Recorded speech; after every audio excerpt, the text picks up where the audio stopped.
Hi guys, and welcome to Quiet History Vault. Tonight we stand on a frozen stretch of the Oregon Trail, while the wind slips through wagon canvas like icy fingers searching your bones. The prairie grass crackles under frost. Oxen breathe clouds into the dark. Somewhere nearby a tired baby cries, while a coffee pot rattles softly over weak flames. You pull your coat tighter. Although honestly, if you were really here in the winter of the 1840s, you probably would not survive this without losing a few toenails and most of your optimism by Tuesday. So before you get comfortable, take a moment to like the video and subscribe, but only if you genuinely enjoy what I do here. And while you settle in tonight, let me know your location and local time down in the comments. I always love seeing where in the world you're listening from. Now dim the lights.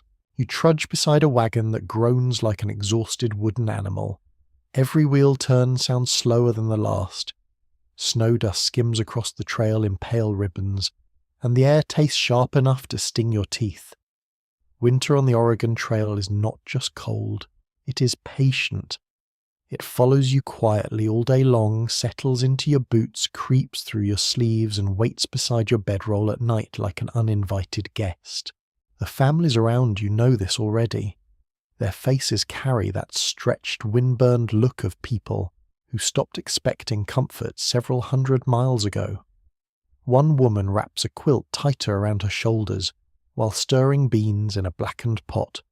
A boy no older than 10 kicks frozen mud from a wagon wheel with the seriousness of a tiny, exhausted grandfather. Nobody wastes movement out here. Every ounce of energy matters.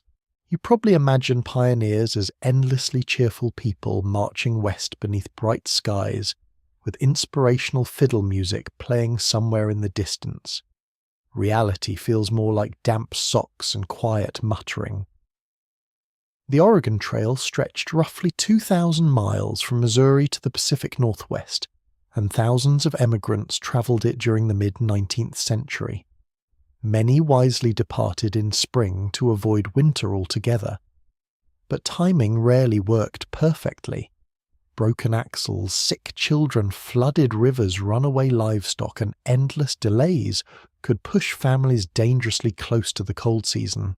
And once winter arrived, warmth became a form of currency. You notice it immediately around camp. Families guard heat the way modern people guard phone batteries during a power outage. A good fire means survival. Dry blankets mean survival. Even a cup of something hot can lift spirits enough to keep moving tomorrow morning. The wind rises again, carrying the smell of smoke, leather-wet wool, and animal sweat. It is a surprisingly earthy scent, almost comforting in small doses. Oxen snort and stamp their hooves nearby. Their bodies steam faintly in the cold twilight. Those animals are not just transportation. They are living engines, emergency food supplies, and occasionally giant furry heaters. More than one child sneaks close beside an ox for warmth during bitter nights, though the adults pretend not to notice. Historians generally agree that wool clothing became one of the trail's greatest defenses against winter exposure. Wool stayed warm even when damp, unlike cotton, which turned into a chilly little betrayal against your skin. So you see layers everywhere. Wool coats over patched shirts. Wool socks drying beside fires. Wool blankets wrapped around sleeping children until they resemble anxious little burritos. Still, warmth remains fragile. A single storm can ruin everything. Rain soaks bedding, mud swallows wagon wheels, firewood disappears, fingers stiffen. And once clothing becomes wet in freezing weather, the body loses heat frighteningly fast. You begin to understand why trail journals constantly mention fires, blankets, and fuel. They are not boring details, they are the entire story. One older traveller squats beside the flames sharpening a knife. He tells a story about a family who once burned parts of their wagon to stay warm during an early blizzard. Maybe it happened, maybe not. Trail stories tend to grow dramatic after dark. But people absolutely did sacrifice furniture tool handles and spare wood for heat when conditions turned desperate. Nearby, somebody laughs softly. The sound feels oddly precious out here. A little girl is holding her shoes toward the fire while her mother warns her not to scorch them again. You can hear bacon sizzling faintly. Someone coughs into the darkness. Sparks rise into a sky crowded with cold stars so bright they almost look metallic. And this is the strange thing about Oregon Trail winters. The hardship feels immense, yes, but daily life continues anyway. People still flirt. Children still play games beside wagons. Arguments still erupt over coffee oxen and whose turn it is to collect fuel. Humans remain stubbornly human even while freezing. One quirky account from the trail describes emigrants stuffing newspapers inside coats for extra insulation. Another tells of people warming rocks near fires and placing them under blankets before sleep. Honestly, that second idea still sounds pretty reasonable. Your modern central heating suddenly feels wildly luxurious. The night deepens. You help gather brush for the fire, your fingers clumsy with cold despite thick gloves. There are fewer trees here than you hoped. On the open plains, timber becomes scarce quickly, forcing travellers to get creative. Some burn twisted sagebrush. Others collect dried buffalo dung known politely as buffalo chips. Yes, tonight's cosy frontier fire may technically be flaming bison poop, and strangely enough it works. The smoke smells different, sharper somehow, but it burns hot and steady. Pioneer children often spent hours collecting the stuff across the plains. Imagine explaining that chore to modern kids. Sorry, Tyler, no tablet tonight. Please go gather frozen cow discs for survival. The flames crackle low while darkness wraps around camp. You sit beside the fire listening to wagon canvas flap rhythmically in the wind. The sound becomes almost hypnotic. A baby finally stops crying. Someone hums an old hymn too softly to fully hear. The cold presses close beyond the firelight, endless and watchful. Many emigrants carried featherbeds west despite the enormous space they consumed. It sounds impractical until you spend one freezing night on the prairie. Suddenly hauling 80 pounds of bedding across a continent begins to seem perfectly rational. Warmth means sleep, and sleep means strength enough to continue. Scholars still debate whether some emigrant parties underestimated Western winters because of overly optimistic guidebooks written back east. Certain promotional pamphlets described fertile land beautifully, but skimmed rather lightly over the possibility of freezing beside a river while eating half-cooked beans in November. Funny how brochures work even in the 19th century. The fire settles lower. You pull your blanket tighter and stare into glowing embers. Tomorrow will bring more walking, more wind, more endless horizon. But tonight, the families around you cling carefully to their tiny island of heat in a continent of cold air, and slowly as the wagons creak quietly in the darkness and frost forms silver patterns along the canvas edges, you begin to understand the first great truth of winter on the Oregon Trail. Staying warm was never simple comfort, it was survival itself. By morning, the fire is only a soft grey memory and the wagons stand in a row like tired little houses, pretending they're not terribly underqualified for the job. Frost whitens the canvas covers, ropes hang stiff as old bones, every iron fitting burns cold to the touch. You place one hand against the wagon side and feel the chill stored inside the wood, as if the night has soaked straight through it. The family wagon is not cosy in the way your sleepy brain might wish it to be. It is not a cabin on wheels. It's not a charming tiny home with rustic lighting and a tasteful kettle. It's a wooden box on iron-rimmed wheels covered with canvas overloaded with food tools, bedding, clothing, cookware, medicine, spare parts, and all the fragile hopes a family can cram into a few square feet. Still in winter, that wagon becomes the first wall between your body and the weather. You climb carefully inside. The boards creak under your weight. The air smells of flour sacks, leather harness, damp wool coffee grounds, grease, and the faint sourness of too many people breathing in too small a space. Everything has a place because disorder costs time, and time in freezing weather becomes dangerous. Blankets are rolled tight. Tin plates are tucked into corners. A rifle rests within reach. A cracked teacup, somehow not broken yet, sits wrapped in cloth beside a Bible. Most emigrant wagons on the Oregon Trail were smaller than the Grand Conestoga wagons people often imagine. Many families used lighter farm wagons or prairie schooners usually pulled by oxen, because heavy wagons were too difficult to manage across plains, rivers, mud and mountains. That mainstream fact matters on a cold morning like this because a smaller wagon holds less warmth, less room, and fewer comforts. You do not lounge inside it. You fold yourself into it. Canvas forms the wagon's pale curved roof. In dry weather it softens sunlight and keeps dust out of your eyes. In winter weather it becomes a constant negotiation. The canvas can shed snow if angled well and kept tight, but rain may seep through seams. Wind slides beneath edges.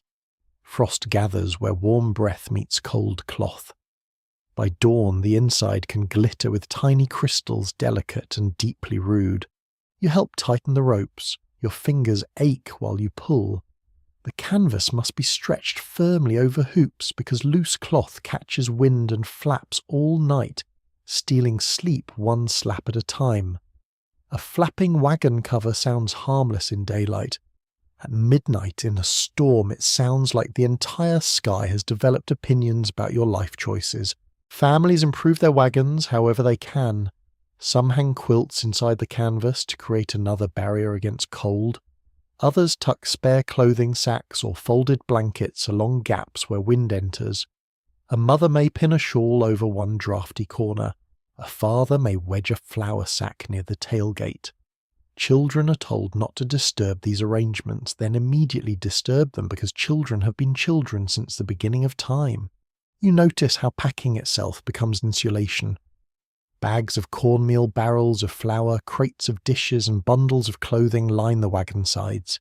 They are not just supplies, they help block drafts. Soft items go where cold sneaks in. Hard items are wedged to stop shifting. Bedding is placed near the centre, away from damp edges if possible. Every object is asked to perform 2 jobs, sometimes 3, because this is the frontier, and apparently nobody gets to simply be a spoon. At night, the wagon opening is covered as well as possible. A flap is tied down. Blankets may hang across the rear.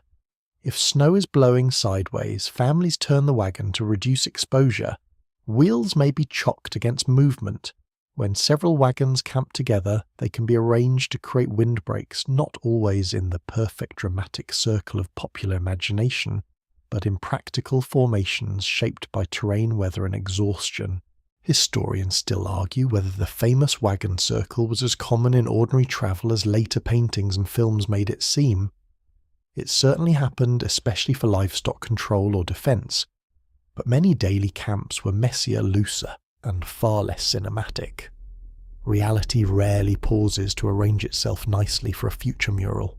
The wind pushes at the wagon cover now and the canvas answers with a low shudder.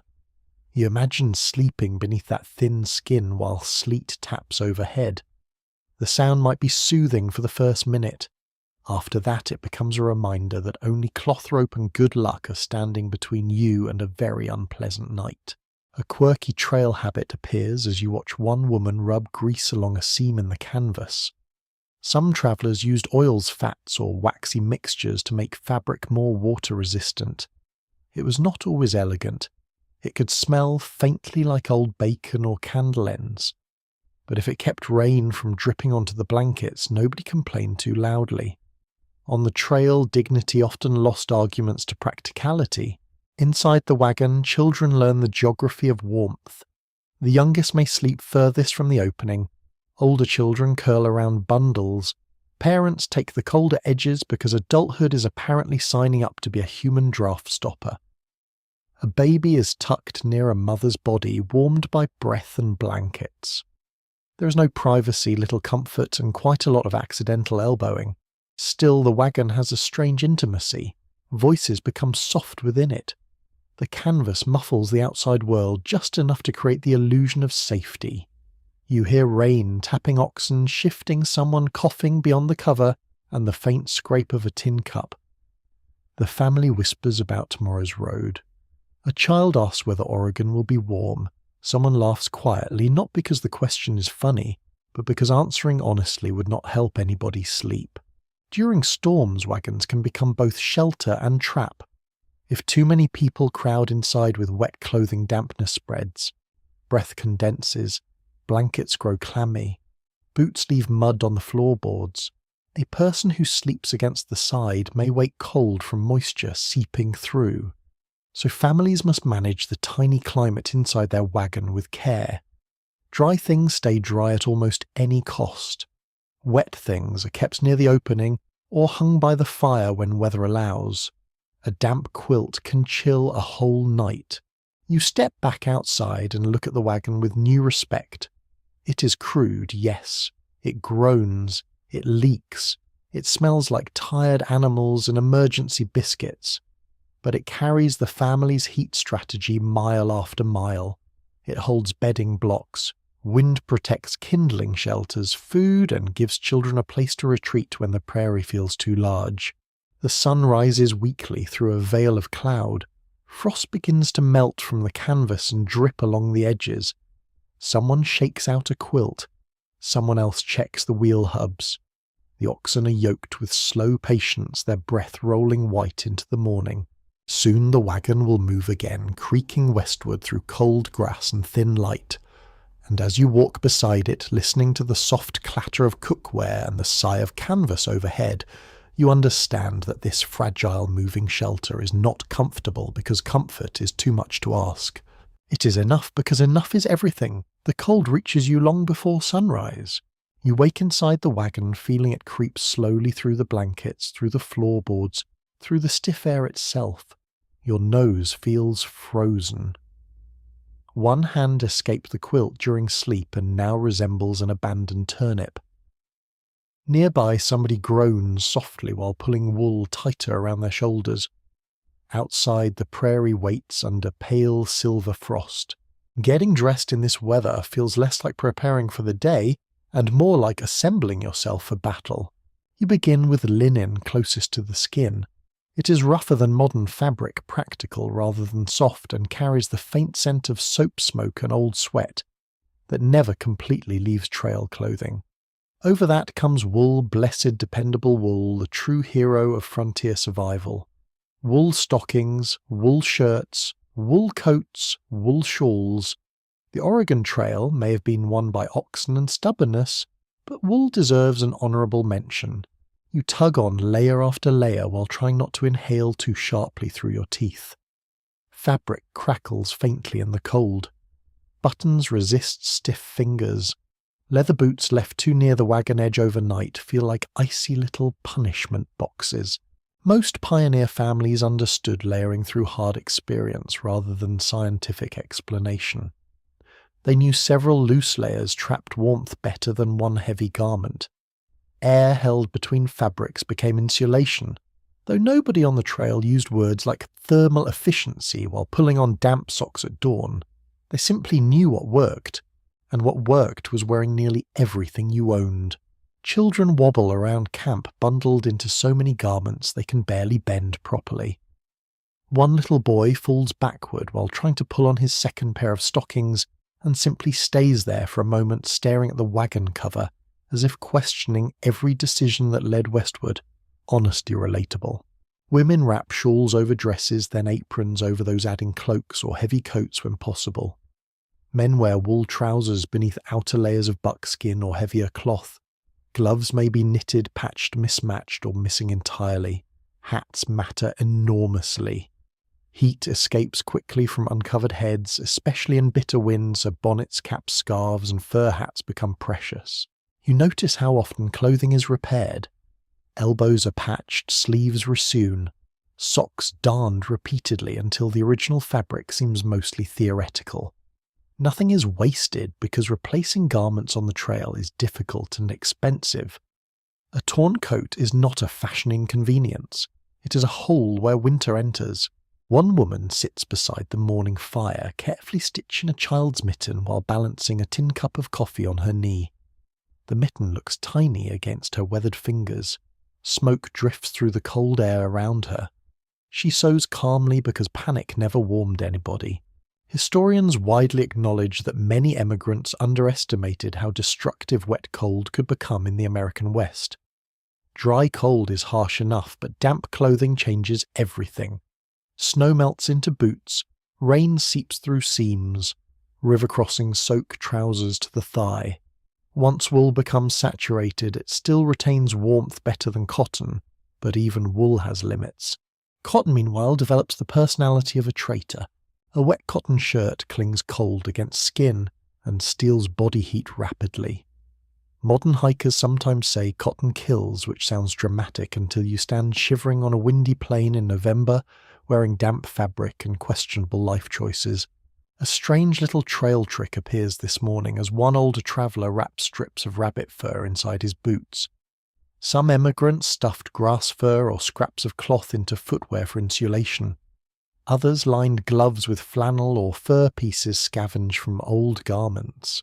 Improvisation becomes an everyday skill. If somebody suggested insulating yourself with newspaper, remember from earlier, people absolutely did that too. Winter makes inventors of everybody.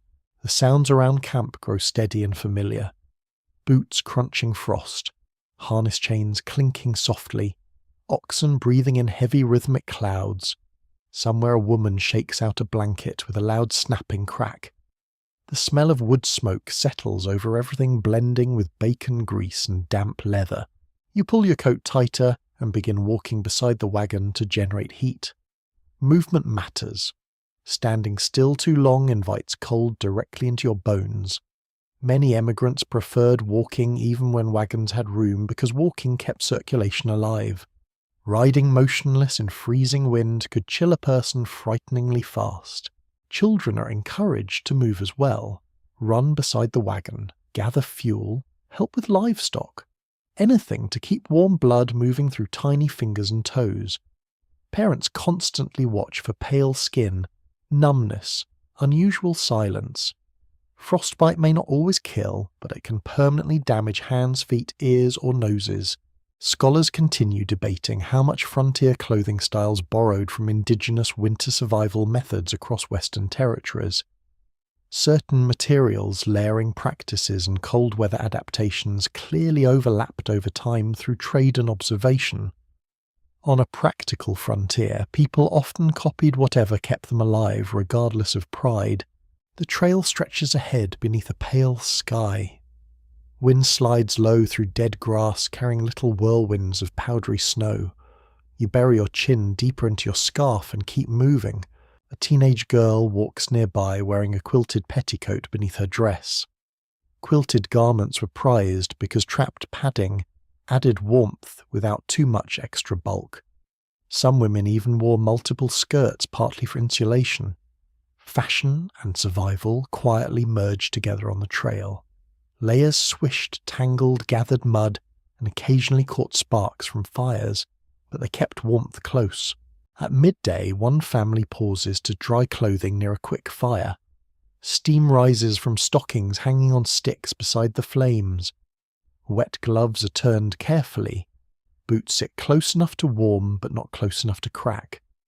Everybody understands this balancing act. Too near the fire and leather hardens or shrinks. Too far away and nothing dries before sunset. You flex your aching fingers toward the heat while someone passes around hot coffee. Tin cups warm stiff hands beautifully. Even terrible coffee tastes magnificent when your entire body feels refrigerated. The weather shifts again by afternoon. Tiny flakes begin drifting down, soft at first, almost beautiful. Wagon wheels creak steadily through slush. Canvas tops whiten gradually beneath accumulating snow. You can hear the muffled hush that arrives during snowfall, that strange quiet that makes the whole prairie seem to pause and listen. Inside your layers, your skin finally begins to feel warm again. Not comfortable exactly, just defended. And that is the true purpose of pioneer clothing during deadly Oregon Trail winters. It is not elegance, it is armour.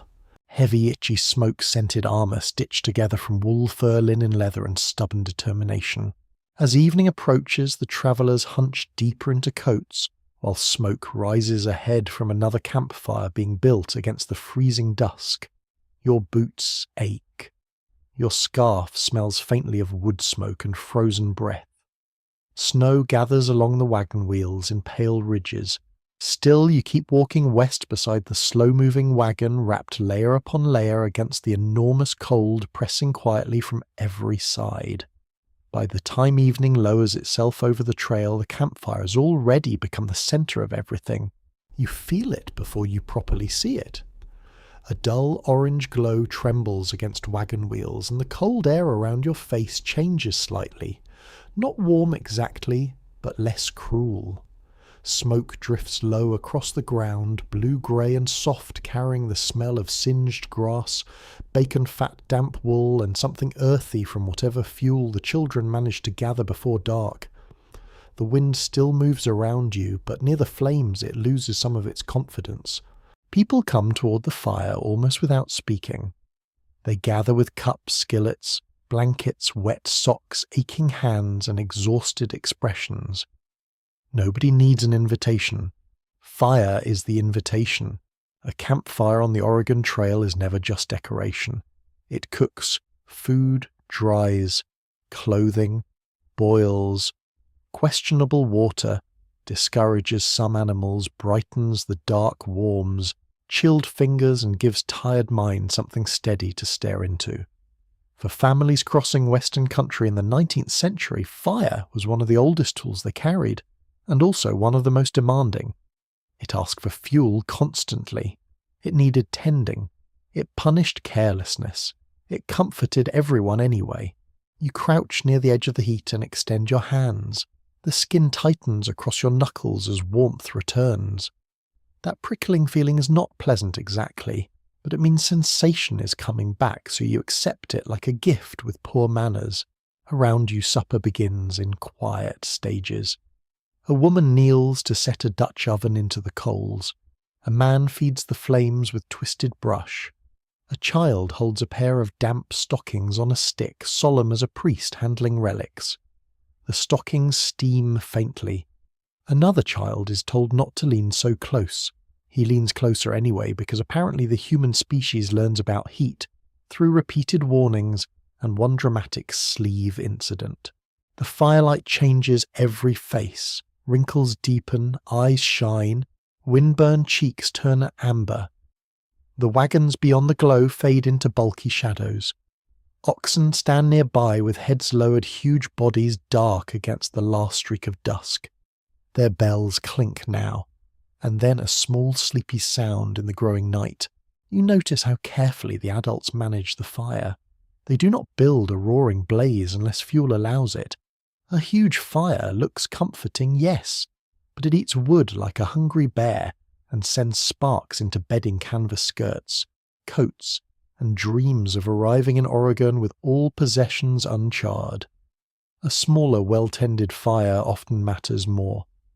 Coals are precious. Coals cook slowly. Coals warm steadily.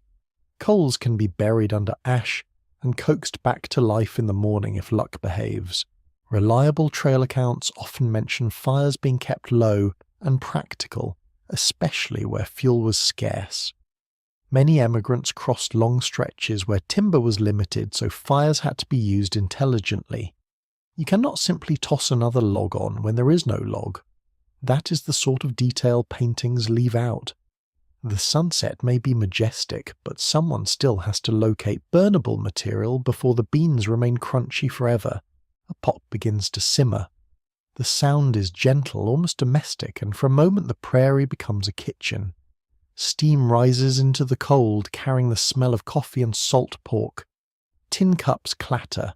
A baby fusses, then quiets when brought nearer to the warmth. Someone laughs at a joke you do not quite catch. This circle of heat creates more than survival. It creates order. Families cook here, talk here, plan here, worry here. News travels from wagon to wagon beside fires. Warnings are shared, directions are compared, rumours bloom magnificently. One person heard the river ahead is frozen solid. Another heard it is still running high. A third insists a cousin's neighbour crossed last week with no trouble at all, which is usually how bad information wears a confident hat, A lesser-known trail habit appears as the night grows colder. Some travellers heated stones near the fire, wrapped them in cloth and tucked them into beds or beneath blankets. The stones could hold warmth for a while, though placing one too hot against fabric could scorch it. Frontier comfort often involved a negotiation with mild danger. Warm rock in bed. Cosy. Burning hole in only blanket. Less cosy. Life is complicated. A girl nearby cradles a warm stone against her lap while her mother combs tangles from her hair with chilled fingers. The girl looks sleepy eyes, half closed, face glowing in firelight. The scene feels tender, ordinary, nearly timeless. Then a gust of wind sends smoke directly into everyone's faces, and the entire circle coughs at once. History as usual refuses to be too poetic for long.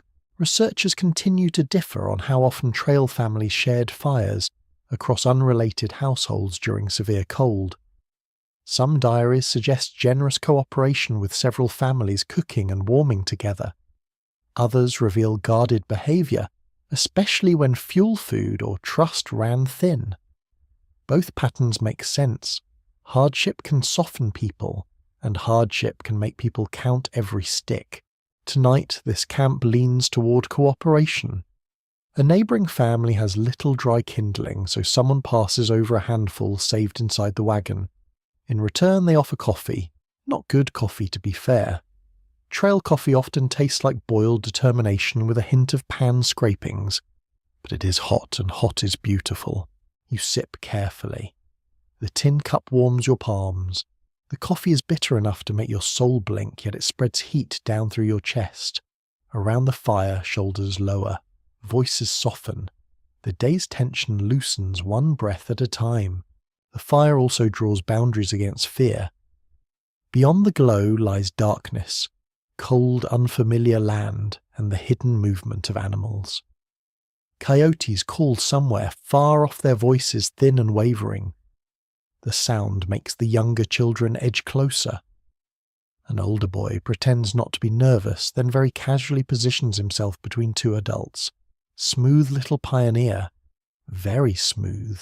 A man checks the sparks near the wagon canvas. Another moves drying socks farther from the flames. Women lift skirts away from stray embers as they work. Fire is trusted, but never fully. It can warm a child one moment and destroy a wagon the next. In a camp filled with cloth straw, grease powder and wood flame is both servant and threat. Still nobody would choose the dark without it. As supper is eaten, conversation thins. The cold presses harder beyond the circle. Frost begins silvering the grass again. Breath clouds drift through the firelight, appearing and vanishing like small ghosts. Someone adds brush to the coals. Sparks rise upward, bright and brief, disappearing into the enormous black sky. You sit quietly wrapped in wool and smoke, listening to spoons scrape bowls and oxen shift in the dark. Your socks are not fully dry. Your back aches. Your face is warm on one side and freezing on the other, which is apparently the official campfire experience across all centuries. Yet here beside the flames the world feels possible. The wagon may leak. The wind may return stronger before dawn. The trail ahead may hide storms, rivers, mud and hunger. But for this hour the family has heat food lighten each other. The fire settles into red coals, steady and watchful, while the camp begins preparing for sleep around its fading glow. By dawn the fire has become a small, sulky heap of ash, and the first task of the morning is not breakfast, not packing, not even complaining, though there is always room for a little complaining. The first task is fuel. You step away from the wagons into the cold grass with a sack in one hand and stiff fingers tucked inside your sleeves. The sky is pale and flat, the sort of winter sky that gives no promises. Frost crunches under your boots. The prairie stretches outward in every direction, open and beautiful and deeply unhelpful if you happen to need a nice pile of split oak. Back east, many families knew woods, fences, barns, orchards, fallen branches and familiar hearths. On parts of the Oregon Trail, especially across open plains, trees could vanish from daily life for long stretches. This surprises some emigrants at first. They look around at all this land and discover that land is not the same thing as firewood. A landscape can be enormous and still offer almost nothing that burns well. So you search, children fan out with baskets, women scan the ground while keeping one eye on toddlers, men break brittle brush where they can find it, everyone learns the small signs of usable fuel, dry sage, willow near streams, cottonwood if the trail is kind, twigs trapped in gullies, dead grass twisted into bundles, anything that might coax heat into a pot or warmth into hands. You bend and gather a clump of dry stems. They snap softly. The smell is dusty and sharp, with a faint herbal bitterness when crushed. It will burn quickly, too quickly, but quick flame is better than no flame at all. You stuff it into the sack and keep moving. Then comes the fuel everyone remembers because history has a sense of humour. Buffalo chips, dried bison dung lies scattered across the plains, round and flat and oddly useful. In regions where wood was scarce, emigrants collected it, dried it further if needed, and burned it for cooking fires. It could produce a steady, hot enough flame, and was especially valuable on treeless stretches. This is one of those historical facts that sounds like a joke, until you realise people relied on it to boil coffee, cook bacon, and survive cold evenings. You pick one up carefully. It is dry, light, and fibrous, not nearly as horrifying as your imagination promised, though. Let us not pretend it is charming. Children often became expert collectors, racing across the grass and calling out when they found good ones. Some families stored them in sacks on the wagon. Imagine unpacking heirloom china beside a respectable supply of emergency prairie dung. Frontier elegance had range. The smell when burned varies. Good dry chips can smoke less than expected, though damp ones make their presence known with enthusiasm.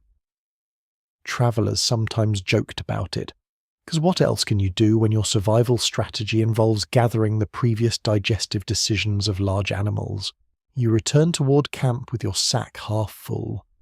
A woman nods approval as if you have brought home treasure. In a way you have. Fuel decides whether coffee happens, whether beans soften, whether wet mittens dry, whether a baby can be warmed before sleep. On freezing days, a sack of burnable material is worth more than politeness. The fire building begins with care. A few saved embers are uncovered beneath ash. Someone cups hands around them against the wind. Fine grass catches first, then sage stems, then chips, arranged close enough to burn steadily. Smoke rises in pale twists. The smell curls into the morning. A child wrinkles her nose. Her mother says very calmly that she may complain after breakfast. That feels fair. Accounts from emigrant diaries often mention how scarce wood-shaped camp life across the plains. Fires were smaller. Cooking had to be planned.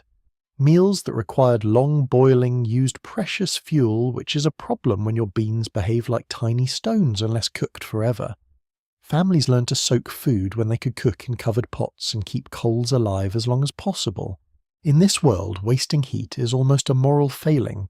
You watch a man shield a little fire with pieces of broken crate. He does not burn the crate yet, not unless necessary. Spare wood is too useful for repairs. A wagon tongue, a wheel part, a box lid. A tool handle all might one day matter more than a larger flame.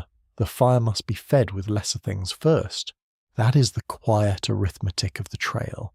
Burn brush before boards, burn chips before crates, burn broken scraps before anything that helps the wagon move.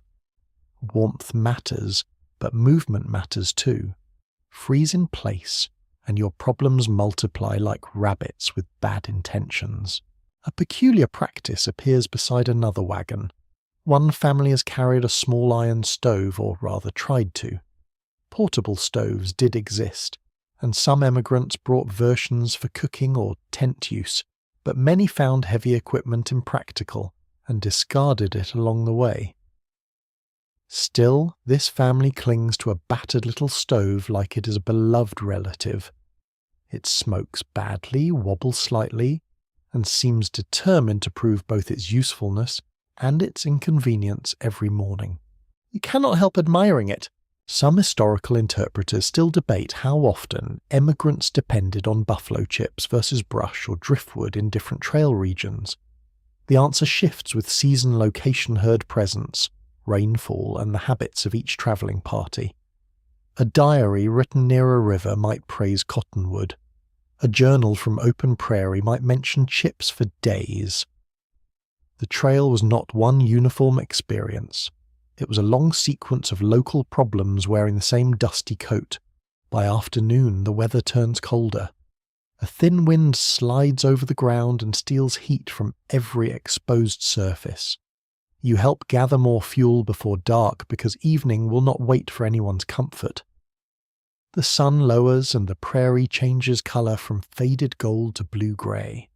Distant low hills look like sleeping animals beneath the winter sky. The children are tired now. Their baskets drag. One boy insists a twisted root looks like a dragon.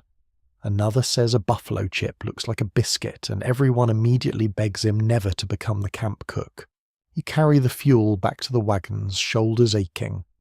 Around camp, tiny piles appear beside each family's cooking place.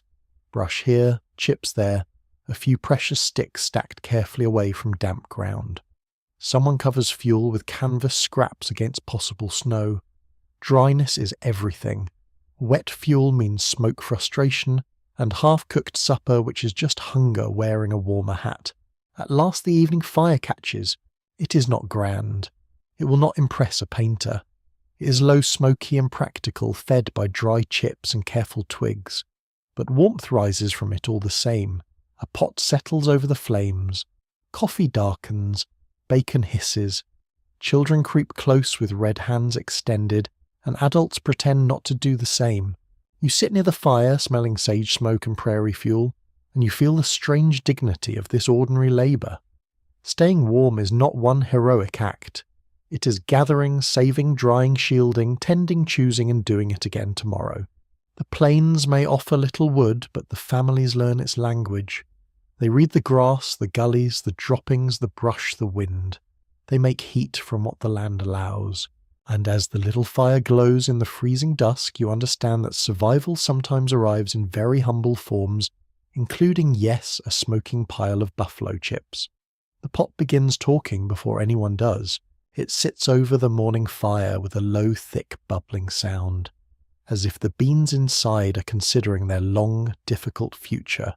Steam rises into the cold air, white and fragrant, carrying salt smoke, and the faint sweetness of cornmeal from another kettle nearby. You stand close enough for warmth to brush your knees, holding a tin cup between both hands, and for one quiet moment food becomes weather. Hot food changes the body from the inside. That is something every family on the trail learns quickly. A blanket can hold warmth near the skin. A coat can block the wind. But a hot drink, a spoonful of mush, a bowl of broth, these send heat down through the chest and belly in a way that feels almost emotional. The first swallow of coffee on a freezing morning does not merely wake you. It reminds you that you are still cooperating with life. Breakfast is plain. Of course it is plain. Nobody is garnishing anything with parsley out here unless parsley somehow survived in a flour barrel, and if it did, someone would probably use it to plug a wagon crack. The usual foods are practical, portable, and repetitive. Cornmeal, flour, beans, rice if the family has it, dried fruit if they are lucky, bacon, salt pork, or dried meat, coffee for adults and sometimes for older children because 19th century parenting had a very different relationship with caffeine. Many emigrants carried sacks of flour, cornmeal beans, bacon, coffee, sugar, and dried apples as core supplies for the journey west. These foods stored reasonably well travelled in barrels or sacks and could be stretched across months. That simple fact matters more in winter when warmth depends not only on fire but on calories. A hungry body chills faster. A fed body has fuel to burn quietly beneath the skin. You watch a woman stir cornmeal into boiling water slowly enough to avoid lumps.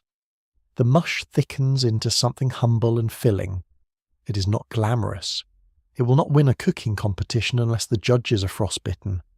But when spooned hot into a tin bowl with maybe a little molasses or grease, if fortune smiles, it becomes a small edible fireplace. Children gather close with bowls held out. Their cheeks are red from cold. Their eyes track the ladle with serious devotion. One boy asks whether there is sugar. His mother gives him a look that says sugar exists spiritually, not practically this morning. He accepts this tragedy with the wounded dignity of a child denied luxury in the wilderness. Beside the mush, coffee boils in a blackened pot. Trail coffee is often strong, gritty and reheated with a confidence that modern cafe culture would not survive. Ground settle at the bottom if everyone is patient. Nobody's very patient. You sip and feel bitter heat spread through your mouth. It tastes like smoke iron and stubborn adulthood. A small oddity passes from hand to hand near another fire. Someone has made what they call vinegar pie from pantry odds, and ends a sharp, sweet filling meant to imitate fruit when actual fruit is gone. Such pies were known in frontier and rural cooking, using vinegar, sugar, flour, and spices when available. It sounds suspicious until you remember that scarcity has invented half the world's comfort food. Also, after weeks of beans, people become extremely open-minded. The cooking itself is shaped by cold. Meals that simmer long can warm a camp, but they also consume fuel. Beans must be soaked when possible, then boiled until softened, which can take an aggravating amount of time when everyone is tired and fuel is scarce. Cornmeal cooks faster. Bacon provides fat and flavour quickly. Broth from bones or scraps can stretch nourishment into several mouths. You notice how women organise this work with quiet precision. Fire here, pot there, children back from the sparks, wet mittens drying nearby but not over the stew, thank you very much. A skillet balanced on coals, a lid lifted only when necessary because each careless peak lets heat escape. Even curiosity has a cost. Some historians remain divided about how monotonous trail diets truly became from family to family. Diaries filled with complaints suggest weary repetition, but supply lists and trading records show variety when families had money, good planning, or access to forts and settlements. One party might eat beans until they considered naming the next child legume. Another might still enjoy dried peaches, pickles, cheese, or preserves for a while. The trail was unfair in many ways, and the supper pot showed it. By midday, the wagons halt near a shallow creek edged with ice. The water makes a brittle ticking sound where it moves under frozen sheets. Before anyone drinks it, someone must break the ice and fill buckets, then bring water back to boil. Cold water from streams can be clear and lovely and still carry trouble. Boiling makes it safer, though not always pleasant. The fire hisses when drops fall from the bucket. You help slice salt pork. The knife slips slightly against the greasy surface. The meat smells strong, salty and smoky, a scent that clings to your fingers even after wiping them on cloth. Small pieces go into the pan and begin to spit. The sound draws every cold person within hearing distance. Fat melts shining in the skillet, and soon corn cakes fry in it, browning at the edges. Food gives more than warmth. It gives rhythm to the day. Morning coffee, noon halt, evening stew. These repeated acts help time feel less endless. When the landscape offers nothing but horizon and wind, a meal marks progress. You may not know exactly how far Oregon is tonight, but you know the beans are nearly done. That is something. As the afternoon darkens, supper begins early.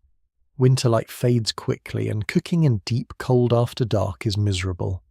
A pot of beans warmed from earlier sits near the coals.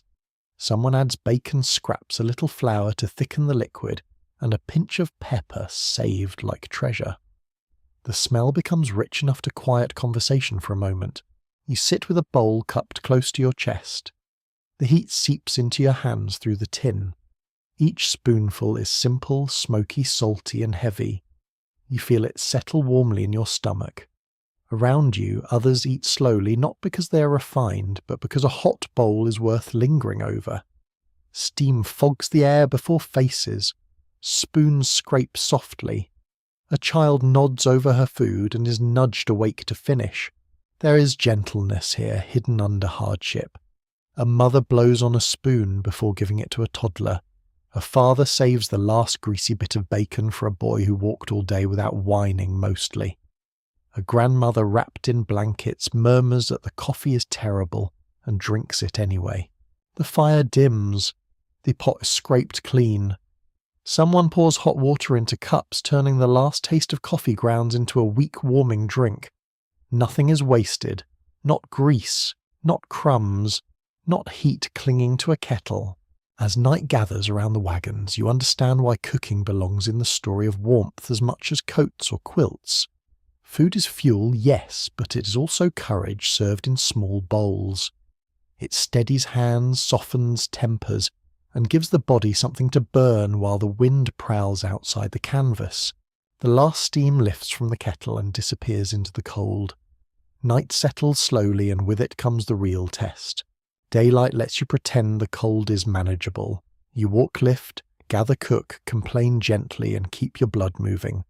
But after supper, when the bowls are scraped and the fires sink low, winter becomes more confident. It spreads across the camp without hurry. It slips under wagon wheels, stiffens ropes, silver coats, the grass, and waits for every person to lie still. Sleeping through frost is not simple rest. It is a carefully arranged negotiation. You climb into the wagon after brushing mud from your boots as well as you can. The floorboards feel cold through every layer. The canvas roof above you glows faintly with moonlight, its curved shape pale and ghostly. Outside, oxen shift in the dark. A chain clinks once. Someone coughs near a dying fire. Then the wind presses lightly against the wagon cover and the whole shelter sighs. Inside bedding becomes strategy. Quilts are laid first, then blankets, then robes if the family owns them. Buffalo robes are especially valued where people can get them through trade or hunting, because thick hide and fur hold warmth beautifully. Feather beds, though bulky and awkward to transport, are treasured for the same reason. A family may have argued for miles over the foolishness of carrying so much bedding, and then on a night like this the feather bed wins every argument without saying a word. You lower yourself into the narrow sleeping space, trying not to elbow a flour sack or someone's knee. There is no elegant way to sleep in a crowded wagon. Bodies are arranged like puzzle pieces designed by a tired carpenter. Children are tucked toward the warmer centre. Adults lie along the edges. If there is a baby, the baby is kept close to a mother or older sibling, wrapped and watched. The smallest sleepers become the warmest little bundles because nobody wants to wake to a frightening silence. The smell inside is thick but familiar. Wool, smoke, damp leather, a little bacon grease still clinging to clothing, cold canvas, human breath. It is not fresh exactly, but it is alive, and alive is preferable to pristine. You pull a quilt up to your chin. The fabric is patched in several places made from scraps of old dresses, shirts and worn household cloth. Quilts brought from home were more than bedding. They carried memory. A square from a mother's apron, a strip from a child's outgrown dress, a dark patch from a father's old coat. Under that quilt the past lies over you in pieces. In many emigrant families, quilts and blankets were essential possessions often listed among the practical goods packed for Western travel. They served as bedding coats, curtains, padding trade goods, and emergency insulation. On freezing nights, they were not sentimental extras. They were survival equipment stitched by hand. Outside, the fire is banked low. Families often tried to preserve coals beneath ash for morning, but leaving open flames too near wagons could be dangerous. Sparks could drift into canvas or bedding. So the camp moves from bright heat to hidden heat, from flame to ember, from shared circle to private bundles of warmth. One little boy asks if the fire will go out. Someone answers yes, probably, but the coals may sleep under ash. That seems to satisfy him. Children understand sleeping things. A curious bedtime habit appears near your feet. A wrapped stone heated earlier near the fire is tucked beneath the blankets. It is warm but not burning, and everyone has checked it twice, because nobody wishes to discover the frontier version of a toasted ankle. Some families used hot stones, warmed bricks, or even bottles filled with warm water when they had them, placing them under covers to hold heat during the first cold hours of sleep. It is a humble comfort, but on the trail humble comforts become royalty. The stone slowly releases warmth near your toes. You almost forgive the entire day. Almost. The problem comes after midnight. At first the wagon is reasonably warm from gathered bodies and retained heat. Breath clouds faintly in the air, then settles. Frost forms long nails and seams. The warm stone cools. Someone rolls over, pulling the quilt and causing a small diplomatic crisis. A child mutters. A parent tugs the covering back into place with the exhausted firmness of someone who has done this before. The cold creeps upward through the bedding. Straw or spare clothing beneath sleepers can help creating a layer between body and boards. Some families spread hay robes or sacks under bedding for insulation. If bedding lies directly on cold wood, warmth drains away more quickly. The ground is worse. Sleeping under the wagon or in a tent may mean damp earth, frost and wind, though sometimes crowded wagons force people outside anyway. There is a quiet argument among modern historians about how often entire families actually slept inside wagons, during bitter weather versus beside them under tents, makeshift shelters or open covers. Diaries vary. Some wagons were too full of supplies for everyone to sleep inside. Others became cramped family nests whenever cold turned severe. The truth shifts with wagon-size weather wealth and how much flour had not yet been eaten. Tonight you're inside, grateful and uncomfortable. You listen to the wagon's small night sounds. Wood contracts with soft ticks, canvas flutters, a pot swings gently from a hook and taps once against a box. The sleeping bodies around you breathe in uneven rhythm. Beyond the cover a coyote calls, then another answers thin and lonely across the frozen distance. The darkness has weight. Your mind drifts, but the cold keeps pulling you back. You tuck your hands beneath your arms. You curl knees toward your chest. This instinctive curling matters. A smaller body shape preserves warmth better, and people learned it without needing a lecture. Everyone becomes a comma under blankets. A grandmother whispers a prayer so softly it feels almost like breath.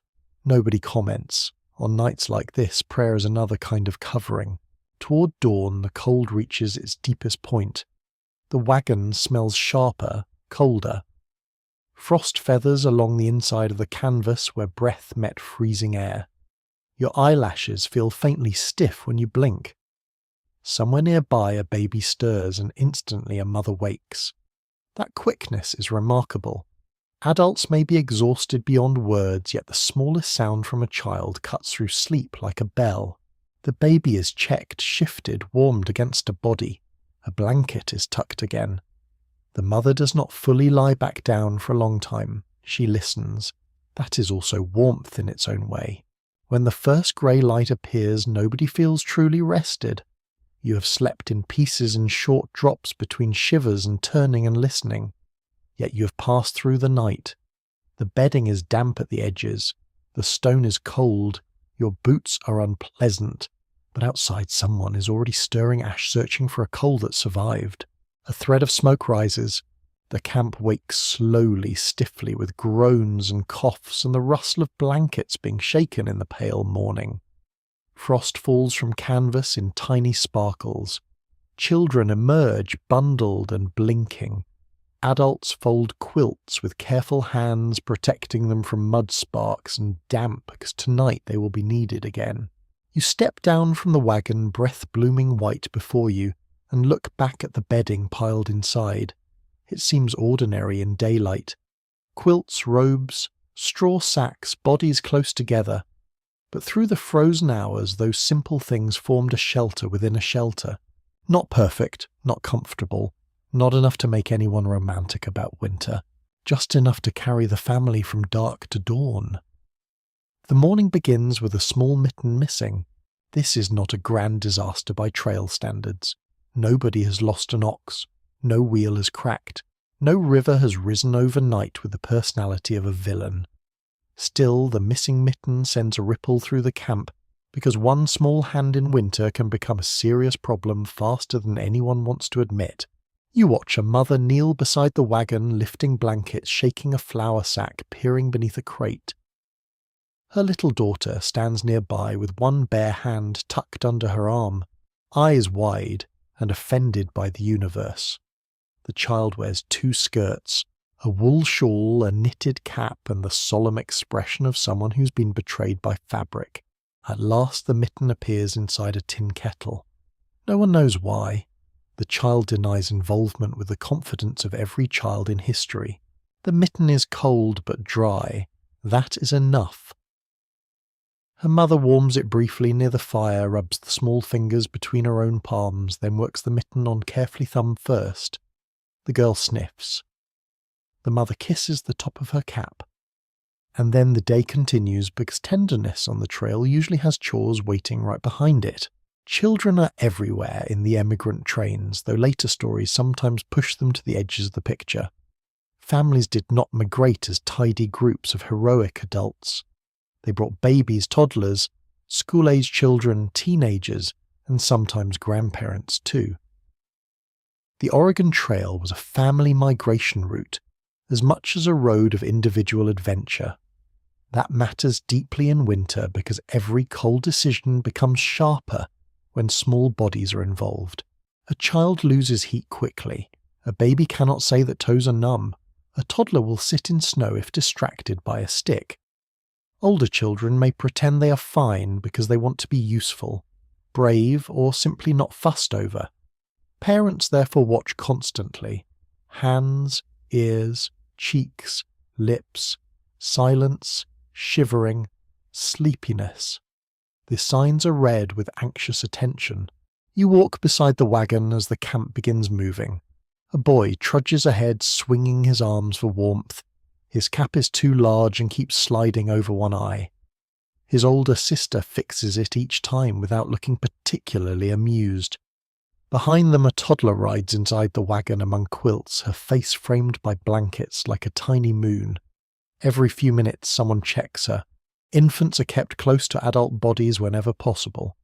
A mother may carry a baby inside her shawl, or wrapped against her chest using her own warmth as protection. Older siblings are recruited as moving blankets, sitting close on wagon bedding or sharing covers during halts. It is not glamorous, but it works. Human warmth is one of the oldest technologies there is. Well-documented trail life shows that children often walked much of the way, partly because wagons were loaded with supplies, and partly because walking kept bodies warm. Riding all day in cold weather could chill them badly.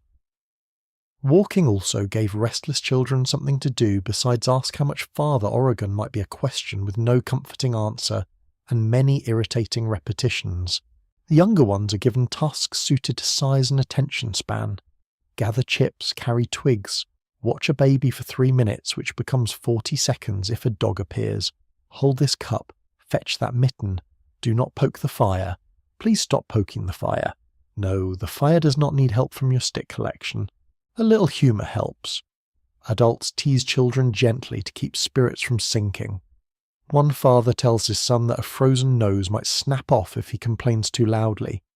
The boy looks horrified until his sister rolls her eyes with professional sibling contempt. Dark little jokes are not cruelty here, they are steam vents for fear.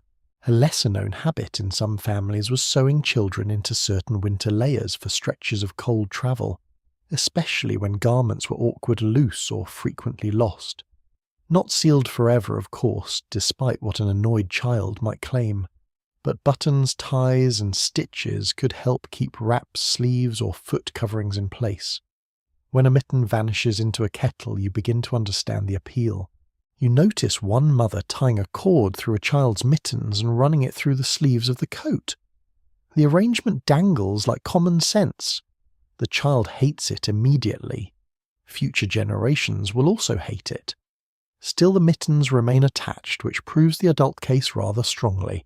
There is ongoing disagreement among trail historians over how children experience the journey emotionally during harsh seasons.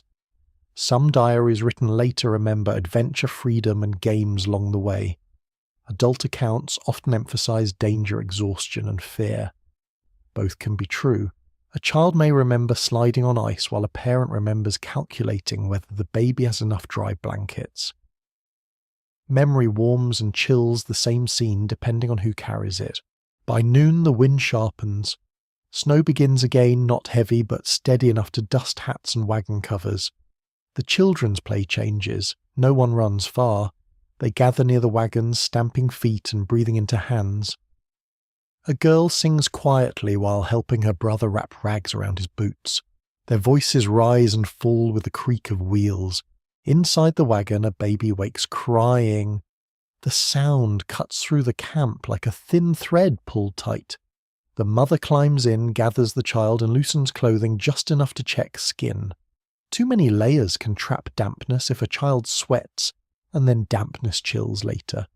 Warmth requires balance. Overwrap a child and clothing becomes wet. Underwrap a child and the cold wins. There is no easy setting, no dial on the wall, no soft click of a modern heater deciding things for you. A cup of warm broth is passed to an older child whose lips look pale. He drinks slowly, both hands wrapped around the cup. Steam curls against his cheeks.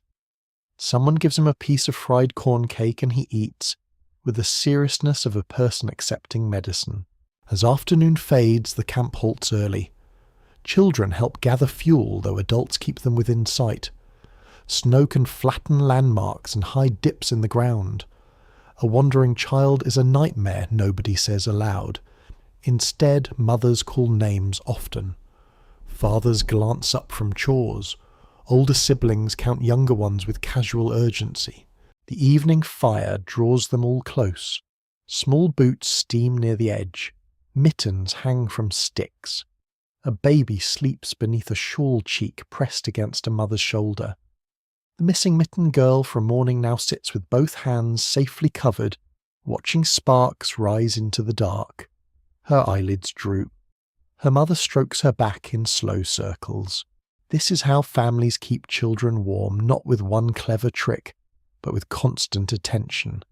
Layers adjusted, hands checked, feet dried, food shared, bodies tucked together, jokes made, songs hummed, fear swallowed quietly so a child can sleep. You look around the fire and see that the smallest travellers shape the whole camp. Adults plan around them, pause for them, carry them, scold them, warm them, and sometimes keep walking because of them. Oregon is not just land ahead. It is the imagined place where these children might grow safely, where winter will have walls, where mittens will still disappear, but perhaps only under a bed instead of into the frozen machinery of survival. The fire lowers and the children lean into sleep one by one, warm for now beneath watchful hands. Before the camp is fully awake, the women are already working. You hear them before you see them. A kettle lid clicks. A blanket snaps in the grey light. Needles slide through cloth with tiny whispers.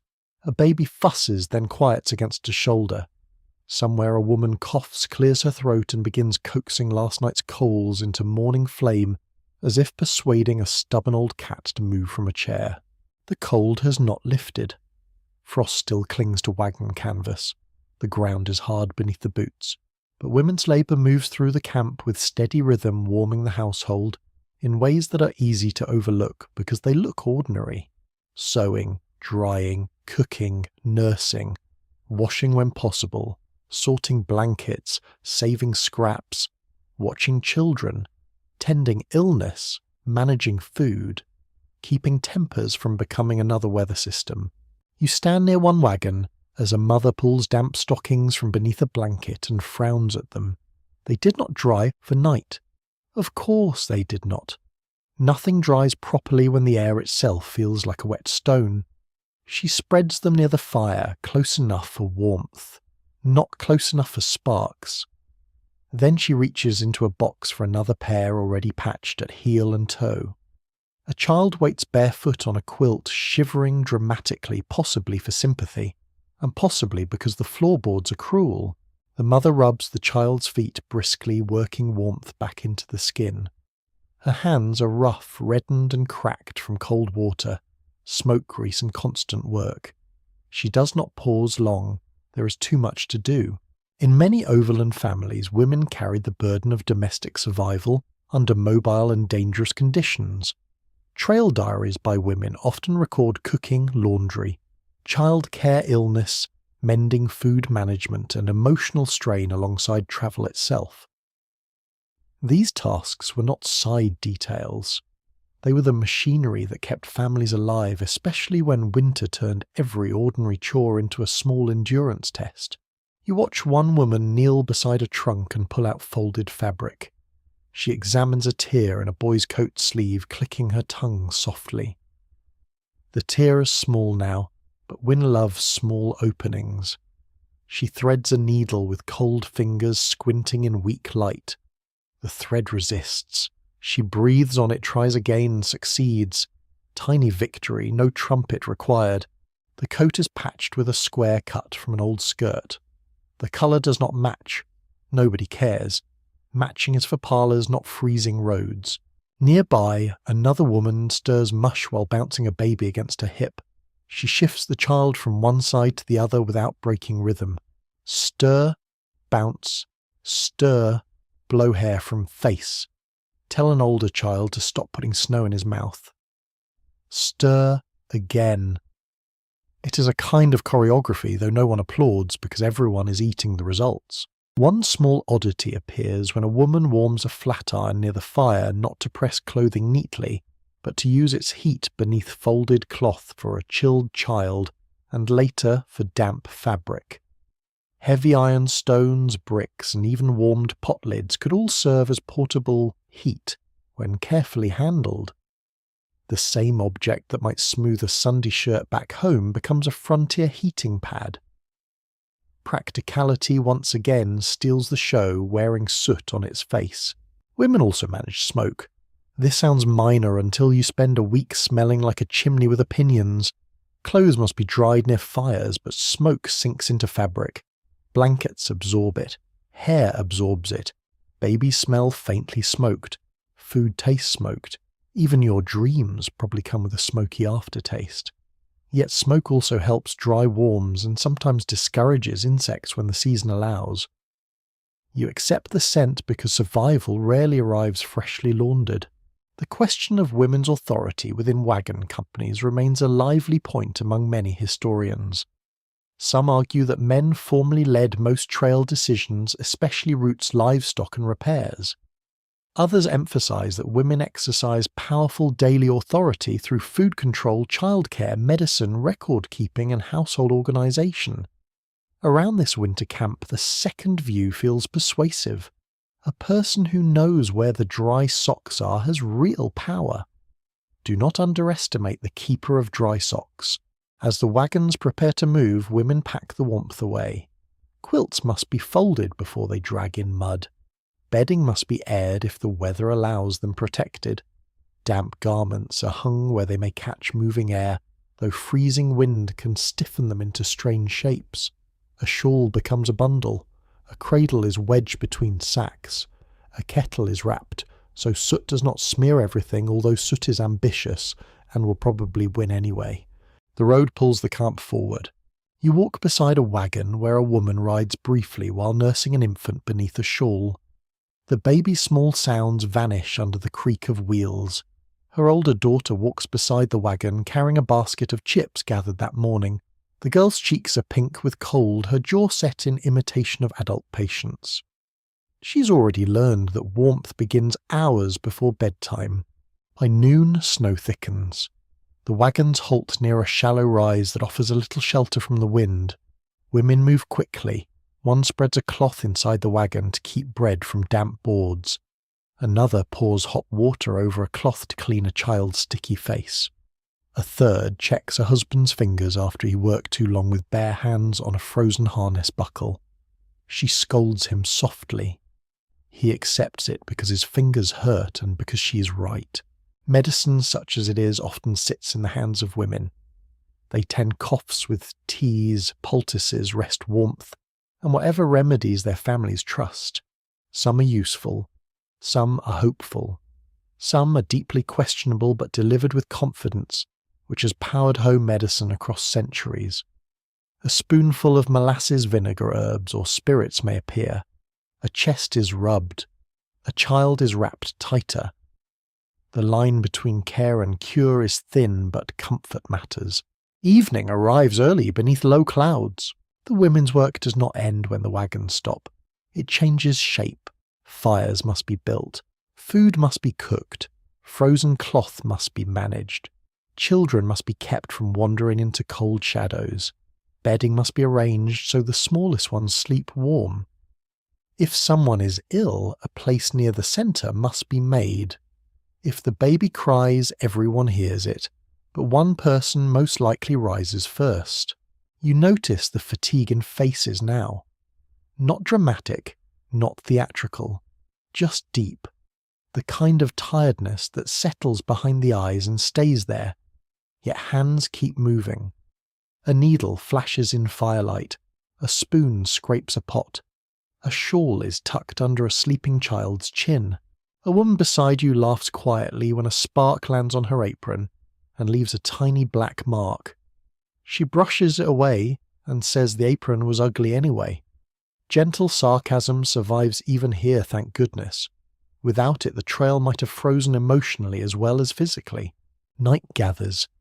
The fire glows low. Around it, the families eat warm themselves and settle into the fragile peace created by endless small acts. None of them looks heroic in the grand style. No banners, no speeches, just women keeping children dry food, hot clothing, mended blankets, guarded and hope from going entirely cold.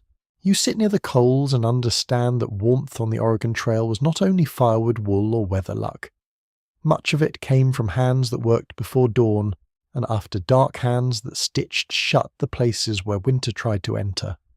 The oxen are awake before the sun has managed anything useful.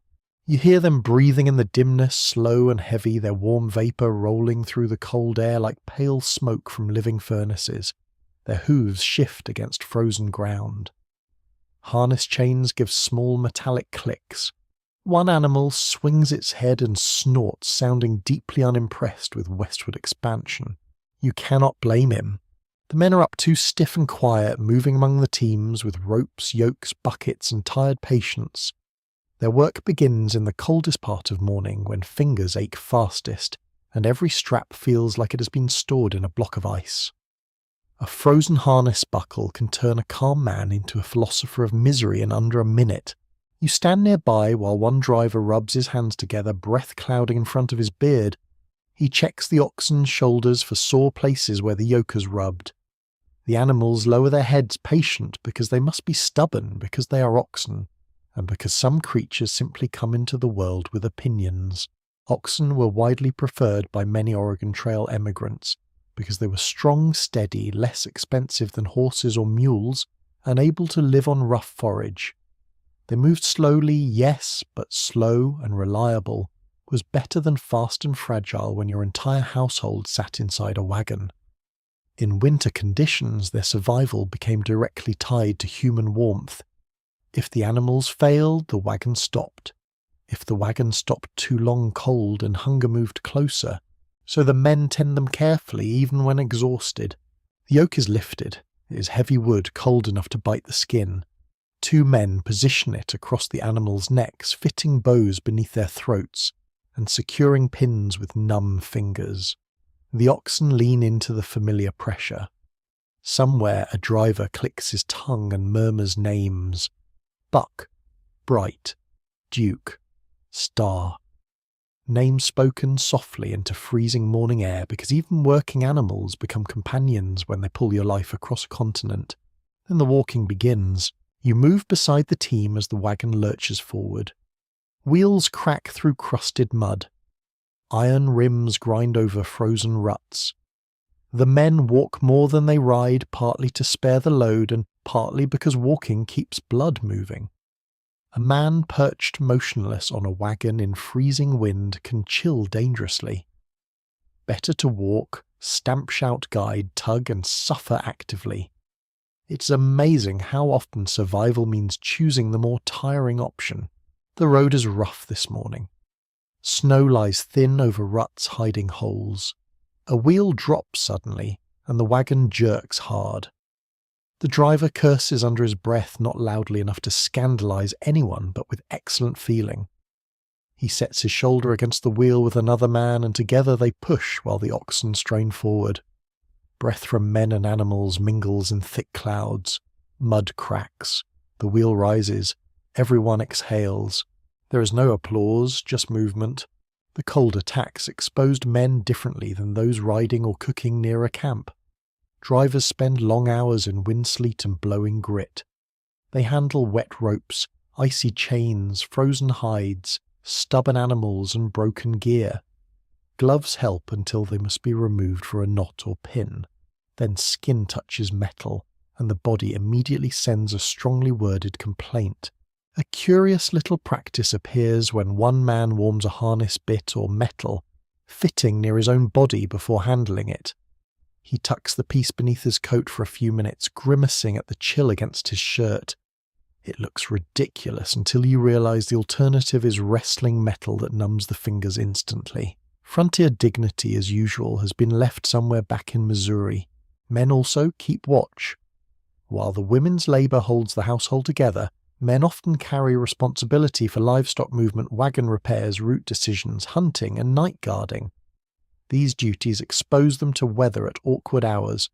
If animals stray during a freezing night, someone must go after them. If a wheel cracks in sleet, someone must crawl into the mud. If wolves or thieves are feared, someone must sit awake outside the warmest blankets and stare into darkness. Modern researchers do not fully agree on how rigidly gender-divided work remained under trail pressure. Some accounts show men and women crossing boundaries constantly, especially during emergencies. Women drove teams, men cooked children, gathered fuel, everyone lifted what needed lifting. Still, many diaries reveal patterns shaped by 19th century expectations.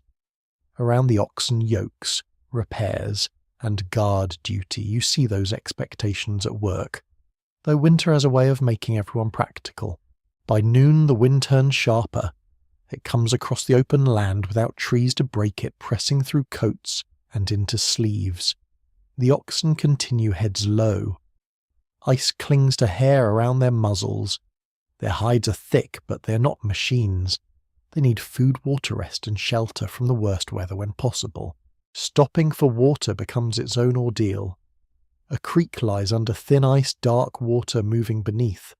Men break the surface with axes and poles. The sound cracks through the cold air, sharp and ringing.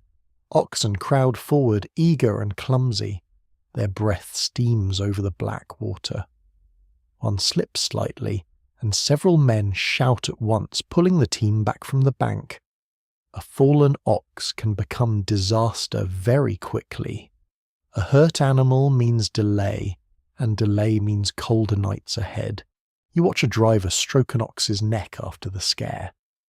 The gesture is brief, almost hidden. Then he swats the animal lightly and grumbles as if affection must be disguised as annoyance. Many people are like this with large animals and also, frankly, with relatives. In the afternoon, a wagon tongue splinters on frozen ground. The sound is dull and horrible. Everyone stops. Men gather around, crouching to inspect the break. The wind snaps at coat hems. Snow begins falling in fine grains. Repair wood is brought from the wagon, precious and carefully selected. Tools appear. A child holds nails in both mittened hands like treasure. A woman brings coffee because standing in cold weather while solving mechanical problems is apparently improved by bitter liquid. The repair takes time. Fingers stiffen. One man removes a glove to guide a nail, then swears softly when the hammer glances.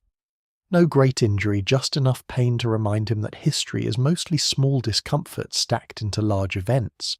By the time the wagon moves again, light is already fading. The oxen pull slower now. Men walk beside them with shoulders hunched, faces red and raw. The whole train seems tired down to its wooden spokes. yet the animals keep leaning into the yoke and the men keep calling them forward.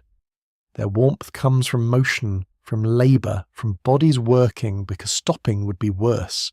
At camp, the teams are unyoked with care. Steam rises from their backs. Men rub down damp hides with handfuls of grass or old cloth when they can, checking for sores and swelling. Feed is found if possible. The animals stand close together in the dim firelight, huge dark shapes breathing warmth into the evening. You sit near the fire later and watch one driver hold his cracked hands toward the flames. His palms are rough, split and dirty no matter how often he wipes them. He says very little. He has spent the day between animals, weather and road, keeping the wagon moving through cold that never stops asking questions. Around him supper warms, children doze, women fold blankets.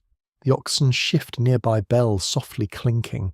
And you understand that staying warm during Oregon Trail winters was not only about sheltering from cold. Sometimes warmth had to be earned step after step beside the team, through mud, snow, wind, and the slow, steady breath of animals that carried every hope westward. By late afternoon, the sky begins closing. You notice it first in the colour of the light. The prairie loses its pale gold and turns a dull iron grey.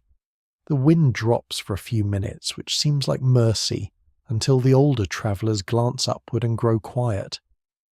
Stillness before a winter storm feels unnatural. Even the oxen seem to understand it, lowering their heads and stepping slower through the brittle grass. Then the first sleet arrives. It taps the wagon canvas softly at first, like fingers testing a door. A few white pellets bounce from your coat sleeve.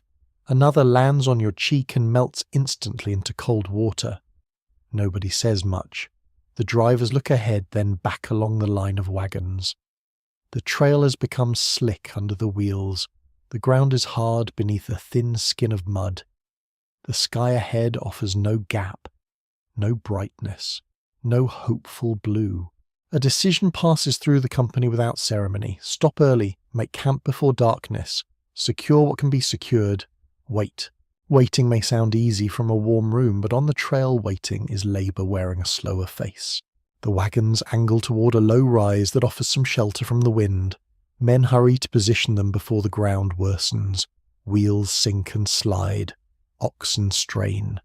Women begin pulling canvas tighter, gathering children, moving bedding away from damp edges.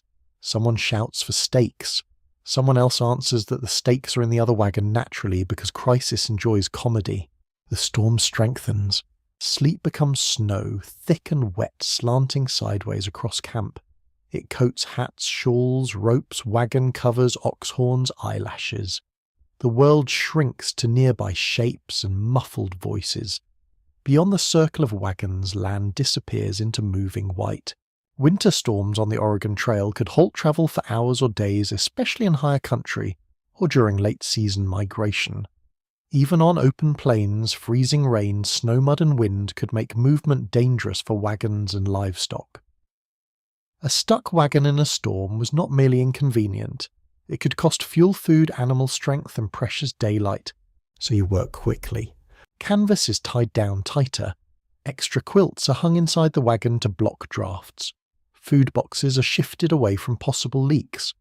A child is sent to sit with the baby and told very firmly not to open the rear flap every 12 seconds to observe the weather. He opens it once after 13 seconds. Progress technically. The fire is the hardest problem. Wind attacks flame. Snow dampens fuel. Smoke refuses to behave. Several adults crouch together, backs turned toward the gusts, shielding a small patch of coals, while dry grass and chips are coaxed into life. A woman cups her hands near the fire, not touching it, just guarding the infant flame. Her face shines with melted snow. At last the fire catches low and stubborn. Steam rises from wet brush. Smoke curls sideways into everyone's eyes. People cough, blink, and stay close anyway, because warmth with smoke is better than purity with frostbite. One odd little storm practice appears as families dig shallow trenches or scrape snow away from the fire area to reduce melting slush around the coals. In some camps, boards, flat stones, or old metal pieces helped create a drier cooking surface.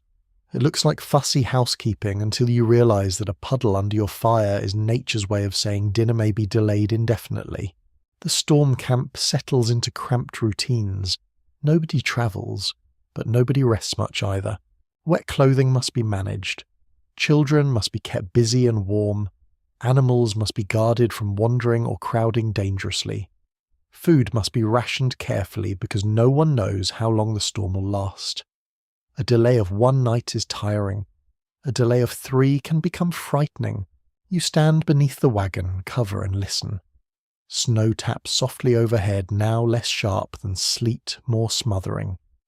The wind pushes the canvas inward, then releases it with a sigh. Inside, people sit close together, knees touching crates and bedding. The air grows heavy with damp wool and breath. Somewhere a child whispers that the wagon sounds like a drum. It does, a sleepy, anxious drum. There is disagreement among historians over how often emigrant companies made collective decisions during storm delays compared with each family acting separately. Some diaries describe captains and elected leaders guiding the timing of halts and departures. Others suggest that weather made authority very practical. Whoever could see the trail manage the teams, or keep a fire alive had influence in that moment. In snow, leadership might be less about title, and more about knowing where the dry kindling is. Evening falls early inside the storm. A pot of beans is warmed rather than fully cooked because fuel is limited and patience is thinner than the soup. Coffee is made weak to stretch grounds. Children receive warm drinks before adults finish theirs. The adults pretend this is normal, not sacrifice. Children mostly believe them, which is one of the mercies of childhood. Outside, the oxen stand close together, backs powdered white. Men check them repeatedly, speaking low in the storm. The animals must not break loose. They must not chill too badly. They must not be left without what little forage can be scraped or brought. A man returns to the fire with snow packed in his beard and says the teams are holding. His wife hands him coffee without comment. They understand each other too well to make speeches.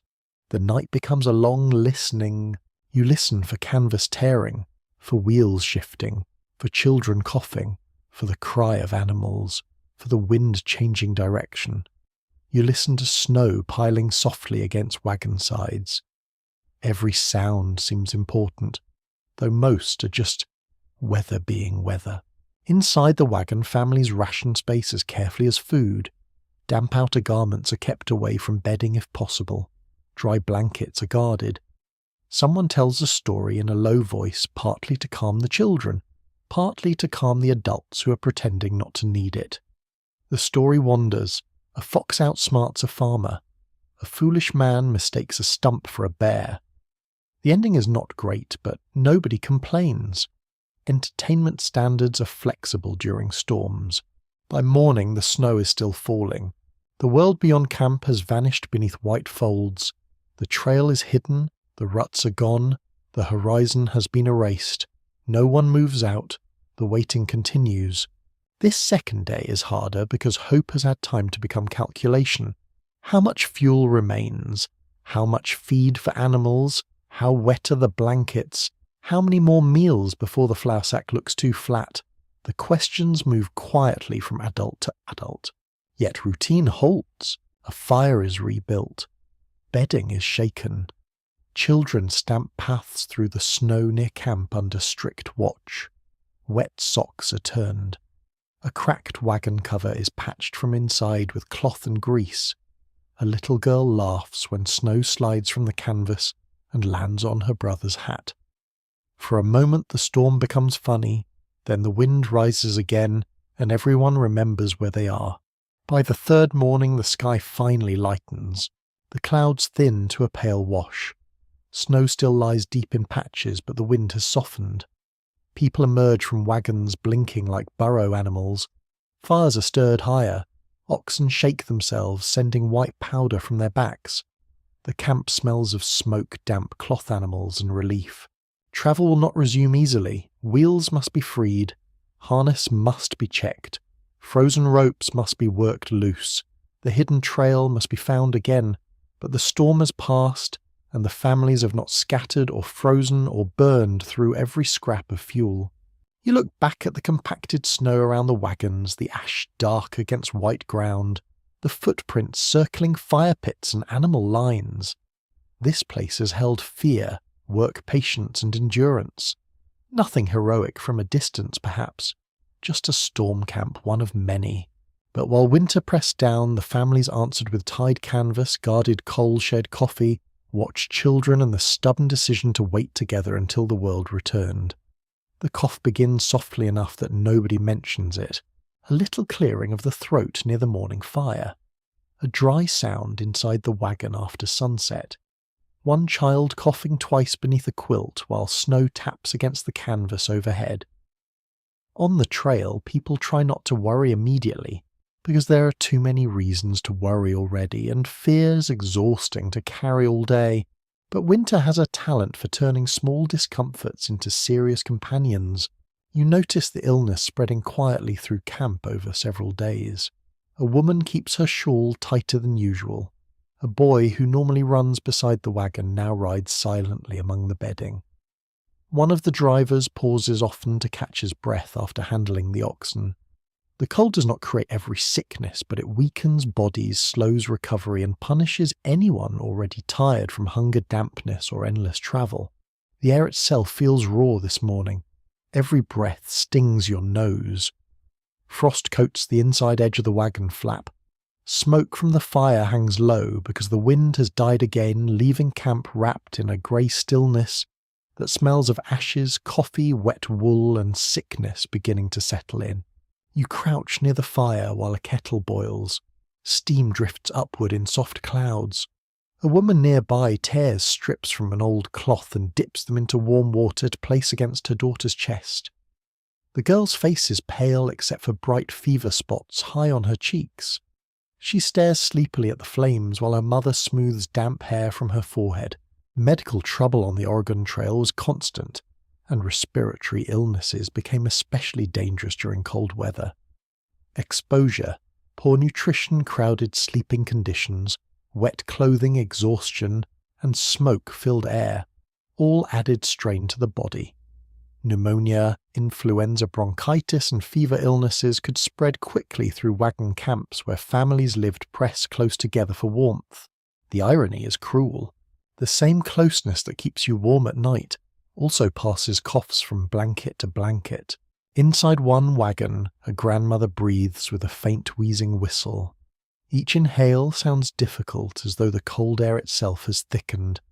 Her daughter warms broth carefully and coaxes her to drink. Nearby, a little boy is instructed not to climb into the bedding, because he has a runny nose and apparently the family has reached its official limit for damp children. The boy looks offended beyond measure.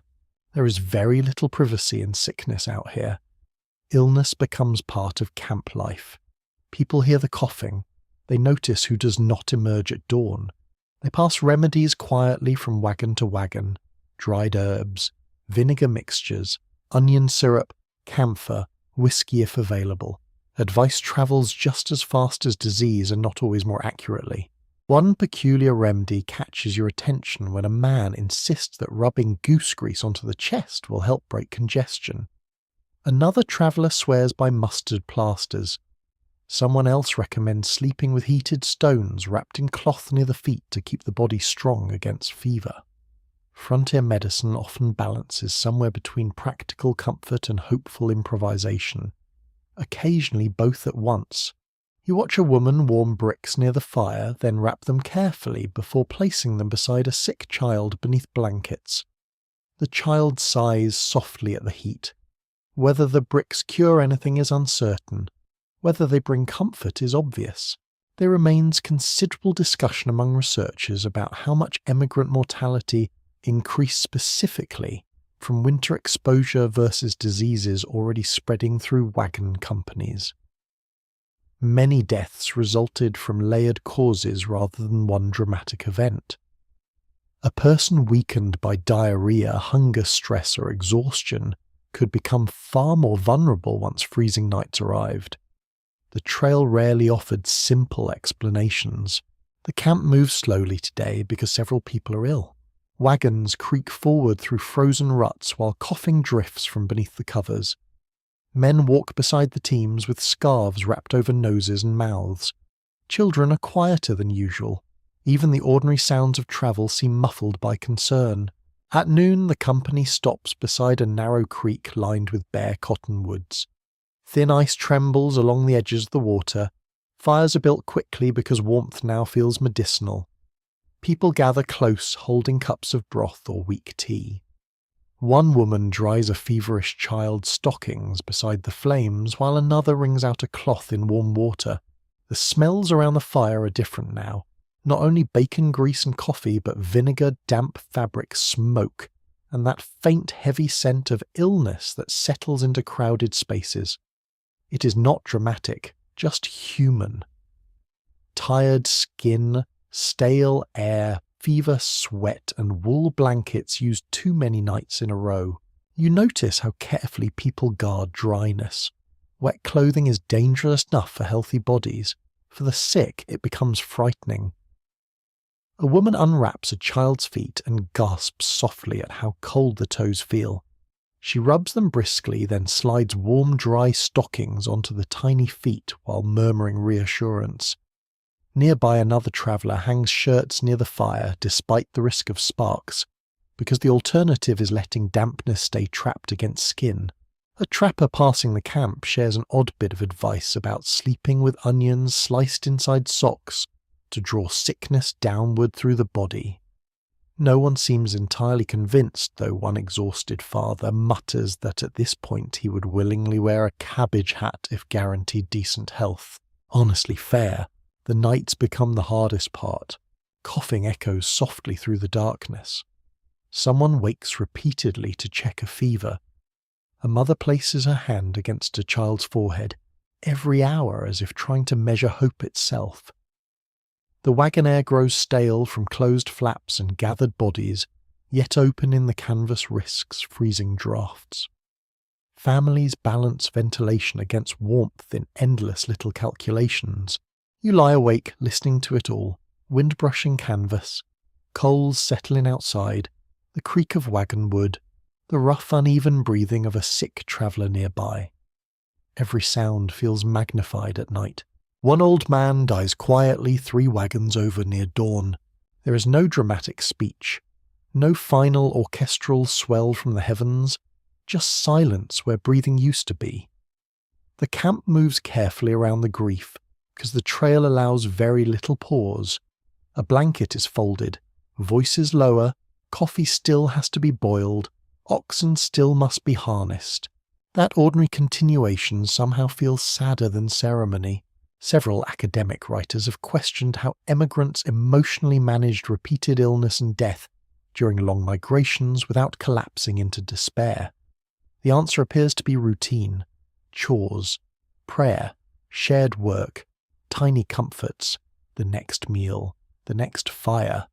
Human beings survive terrible things partly because someone still needs water fetched before sunset. By evening, snow begins again, light and drifting. The sick are tucked deeper into quilts. Extra shawls are hung inside the wagon walls. A kettle simmers with broth while women move quietly between fires and bedding. Men return early from checking livestock because everyone wants to stay nearer the warmth tonight. You hold a cup of hot coffee close to your chest and stare into the flames. Around you, the camp feels fragile but determined. Illness moves among the wagons like cold itself, invisible and patient. Yet so does care. Warm cloths, shared soup, adjusted blankets, quiet jokes, hands pressed briefly to shoulders in passing. The fire burns low while frost gathers once more along the edges of the world. And through coughing smoke, fear and frozen air, the families keep trying to hold warmth around one another for another night. The first sign of the trading post is smoke. Not the thin, uncertain smoke of a struggling campfire, but a steadier column rising beyond a bend in the trail dark against a low winter sky. It lifts from somewhere ahead with a confidence that makes everyone notice at once. Smoke means people. People means shelter new supplies, repairs, maybe even a roof. A real roof. the kind that does not flap leak at the seams or develop a personal relationship with every gust of wind. The wagons keep moving, but the mood changes. Children look up from their blankets, men straighten slightly beside the teams. Women begin calculating what must be bought, traded, mended, asked, borrowed, or politely begged for before the company moves on. The oxen do not care about anyone's emotional renewal, but they do seem willing to continue toward the smoke, which is considerate of them. As you come closer, rough buildings appear through the grey air. A stockade wall, low cabins, a storehouse, corrals trampled into frozen mud, perhaps a blacksmith shed, perhaps a stable, perhaps just a cluster of practical structures built by people who long ago stopped caring whether architecture looked charming. The place smells of wood smoke animals, damp earth hides, iron and cooking grease. After weeks of open country, it feels almost crowded. Forts and trading posts along western trails served many purposes for emigrants. Places such as Fort Kearney, Fort Laramie, Fort Bridger, and later posts along alternate routes offered supplies, repairs, mail exchange information, and sometimes temporary shelter.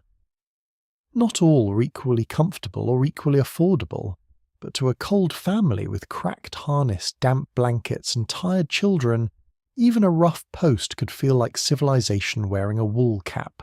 You step into the yard and the sound changes. Instead of only wind and wagon wheels, you hear hammers, voices, animals, doors, opening pots, clanging, traders calling prices, children shouting, dogs barking as if personally responsible for the entire frontier. It is not peaceful exactly, but after the lonely cold noise feels alive, the family's first concern is warmth. A cabin doorway opens and heat breathes out. Real indoor heat. Not much by modern standards, but enough to make faces turn toward it, like flowers towards sunlight. Inside, the air is thick with smoke bodies and trade goods. Shelves hold cloth, coffee, sugar, powder tools, tinware, maybe tobacco, maybe beads, maybe blankets at prices that make emigrants blink slowly and reconsider every financial decision since birth. A woman runs one hand over a bolt of wool fabric, not because she can necessarily buy it, but because touching dry cloth has become its own small luxury. Another examines mittens. A man asks about nails, axle grease, and a replacement chain. A child stares at a jar of sweets with the focused intensity of a starving philosopher contemplating paradise. Prices at trail posts could be high, especially as distance from eastern supply increased. Emigrants often complained in journals about the cost of flour, coffee shoes, or repairs. Yet winter makes bargaining feel different. A blanket that seemed overpriced in summer can look like mercy when snow is coming. The trader knows this. The emigrants know the trader knows this. Everyone participates in the awkward little dance of necessity. One unusual detail you notice is the trading cast-off goods moving both directions. Emigrants sold or abandoned heavy items along the trail, while traders sometimes bought resold, repaired, or repurposed those objects. A ridiculous parlour chair might become firewood. A discarded trunk might become storage in a post. A family Bible might be kept at any cost, while a feather mattress might be traded only after a very emotional argument. The trail was littered not only with objects, but with changing priorities. Outside repairs begin. A blacksmith works near a glowing forge, and the sight of strong, contained fire feels almost magical after so many smoky little prairie flames. Bellows breathe, iron reddens, hammer strikes ring through the cold air bright and clean. Sparks leap and vanish. Men wait with broken hooks, cracked fittings, and anxious faces. A repaired wagon part means movement. Movement means the possibility of reaching safer shelter before the next storm. The heat near the forge is intense enough to sting your cheeks. You stand close, pretending interest in craftsmanship, while actually enjoying the warmth like a cat with boots. Nobody judges you. Several other people are doing the same with equal dignity. At the corrals, oxen are checked, traded or rested. Animals crowd together, their hides steaming faintly. Hay or grain may be available, though again at painful cost. A weak team can doom a winter journey, so families study animals carefully. A healthy ox is warmth by another name because it keeps the wagon moving toward wood shelter and food. There is still debate among historians about whether trading posts were primarily lifelines for emigrants or profit-driven enterprises that sometimes exploited desperation. The answer inconveniently is both. Posts connected travellers to supplies and information that could save lives. They also charged what distance, scarcity and demand allowed. Human institutions rarely fit neatly into bedtime morality tales, though bedtime morality tales would certainly be easier to narrate. Inside one cabin, several families share space for the night. It is smoky, crowded, and not exactly the inexperience promised in gentle travel brochures that did not exist. But walls stand firm against the wind. A roof holds back snow. A hearth burns with real logs. Children sink towards sleep near the warmth almost immediately. You sit on a rough bench, cup in hand, listening to conversations overlap. Someone asks about the trail ahead. Another asks whether the mountain passes are worsening. A trader mentions recent snow. A trapper says the river ice may hold by morning or may not, because apparently certainty was not available for purchase today. News matters as much as goods. A post gathers information from travellers moving east and west from native people, traders, soldiers, missionaries and hunters. Some reports are accurate. Some are rumours wearing boots. Families must decide what to believe. Should they wait, push on, buy more flour, repair here, search for a better crossing? Each answer affects warmth in the days ahead. A woman near the hearth opens her sewing basket under lamplight. Even indoors she mends. Another dries socks on a line strung near the wall. A boy holds his hands toward the fire palms red and shiny. His little sister has fallen asleep sitting upright, mouth open, bonnet slipping sideways. Someone gently lowers her onto a blanket. The room smells of wood smoke, wool, stew leather, and human relief. Not happiness exactly. Relief is quieter. It settles into shoulders. It softens voices. It lets people speak of ordinary things for a while. A cracked cup, a missing button, a recipe from home, the absurd price of coffee, the baby's new tooth, the way the trader's dog looks like it knows everyone's secrets. For one evening, winter's outside the door. You can hear it there, pressing against shutters, sifting snow against the threshold, waiting beside the corrals. But the cabin holds. The hearth glows. The repaired iron cools. The wagons stand close together in the yard, their canvas covers sagging under frost, while inside families drink, mend, listen, and borrow courage from walls that do not move. Tomorrow the trail will reclaim them. The roof will be left behind, the warmth will become memory again. But tonight, at this rough post on the cold road west, the families rediscover what shelter feels like when it is made of logs, flame trade, gossip, and the simple miracle of being out of the wind. After the trading post falls, behind the trail feels larger again. The smoke from its chimneys thins into the pale sky and vanishes. The roof, the forge, the rough shelves of goods, the blessed walls that did not flap in the wind all fade into memory behind the wagons. Ahead, the winter country opens in long brown and white folds. Frozen grass bends under the breeze. The oxen pull steadily their hooves, breaking thin crusts of ice in the ruts. Yet you do not travel through empty land. That is one of the great misunderstandings carried west by many emigrants, along with too much furniture and not enough humility.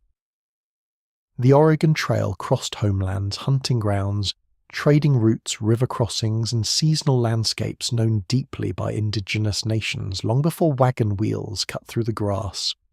Pawnee, Lakota, Cheyenne, Arapaho, Shoshone, Bannock, Nez, Perce, Cayuse, Umatilla, Walla, and many others lived with knowledge of these regions that newcomers desperately needed even when they failed to respect it properly. Winter makes that truth impossible to ignore. You see signs of other lives in the land, old lodge circles marked faintly in the earth, trails leading toward water, willow cuttings near a stream, smoke far off low against a hillside, a hunting party moving across the distance like dark stitches on pale cloth. These are not scenery. They are reminders that survival here has older teachers than the emigrant guidebook tucked somewhere in a wagon box. A group of native travellers approaches near a creek crossing in the afternoon. The encounter is cautious, quiet, ordinary, and tense all at once. Men from the wagon company step forward. Women pull children nearer without making a show of it. The oxen snort. Dogs bark until someone snaps at them to hush. Trade begins slowly. A little flour, some tobacco, maybe a needlecloth or coffee. In return, there may be dried meat information about water warnings about weather, or advice about a safer path around bad ground. Not every encounter is friendly. Not every encounter is hostile. Most are human, shaped by need, suspicion, curiosity, prior harm, and the complicated pressure of invasion moving west one wagon at a time. Reliable accounts from the trail show that emigrants often traded with native people for food horses guidance and ferrying services, while also benefiting from indigenous routes and place knowledge. At the same time, emigrant migration brought disease resource, pressure, land loss violence, and deep disruption to native communities. Any calm telling of warmth on the trail has to hold both things. Assistance happened, harm happened, often in the same landscape, sometimes in the same season. You watch one older native man point toward a line of low hills and speak through gestures and a few shared trade words. He indicates wind snow and a better place to camp near cottonwoods. His coat is made for the weather, layered with hides and wool trade cloth, practical and well used. Fur-lined moccasins cover his feet. The construction is soft, quiet and warm in a way that makes your stiff boots seem suddenly like two wooden mistakes. Indigenous winter clothing varied widely by nation, region, season, and available materials, but many designs were brilliantly suited to cold conditions. Fur robes, dressed hides, layered leggings, moccasins stuffed with grass or hair, and carefully shaped shelters all reflected generations of adaptation.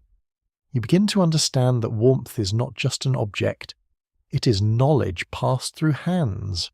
A curious detail appears when you notice dry grass being used inside footwear for insulation. Some native groups and later some emigrants who learned by observation or necessity used grasses, fur or other materials inside moccasins or boots to create warmth and absorb moisture. It is simple, light and replaceable. Modern outdoor stores would probably give it a dramatic name and charge $40. The grass would remain grass, quietly superior. The emigrants do learn, though not always gracefully. A woman studies the way a robe is wrapped to block wind. A man asks about a crossing but pretends he is not asking too eagerly. Children stare until scolded.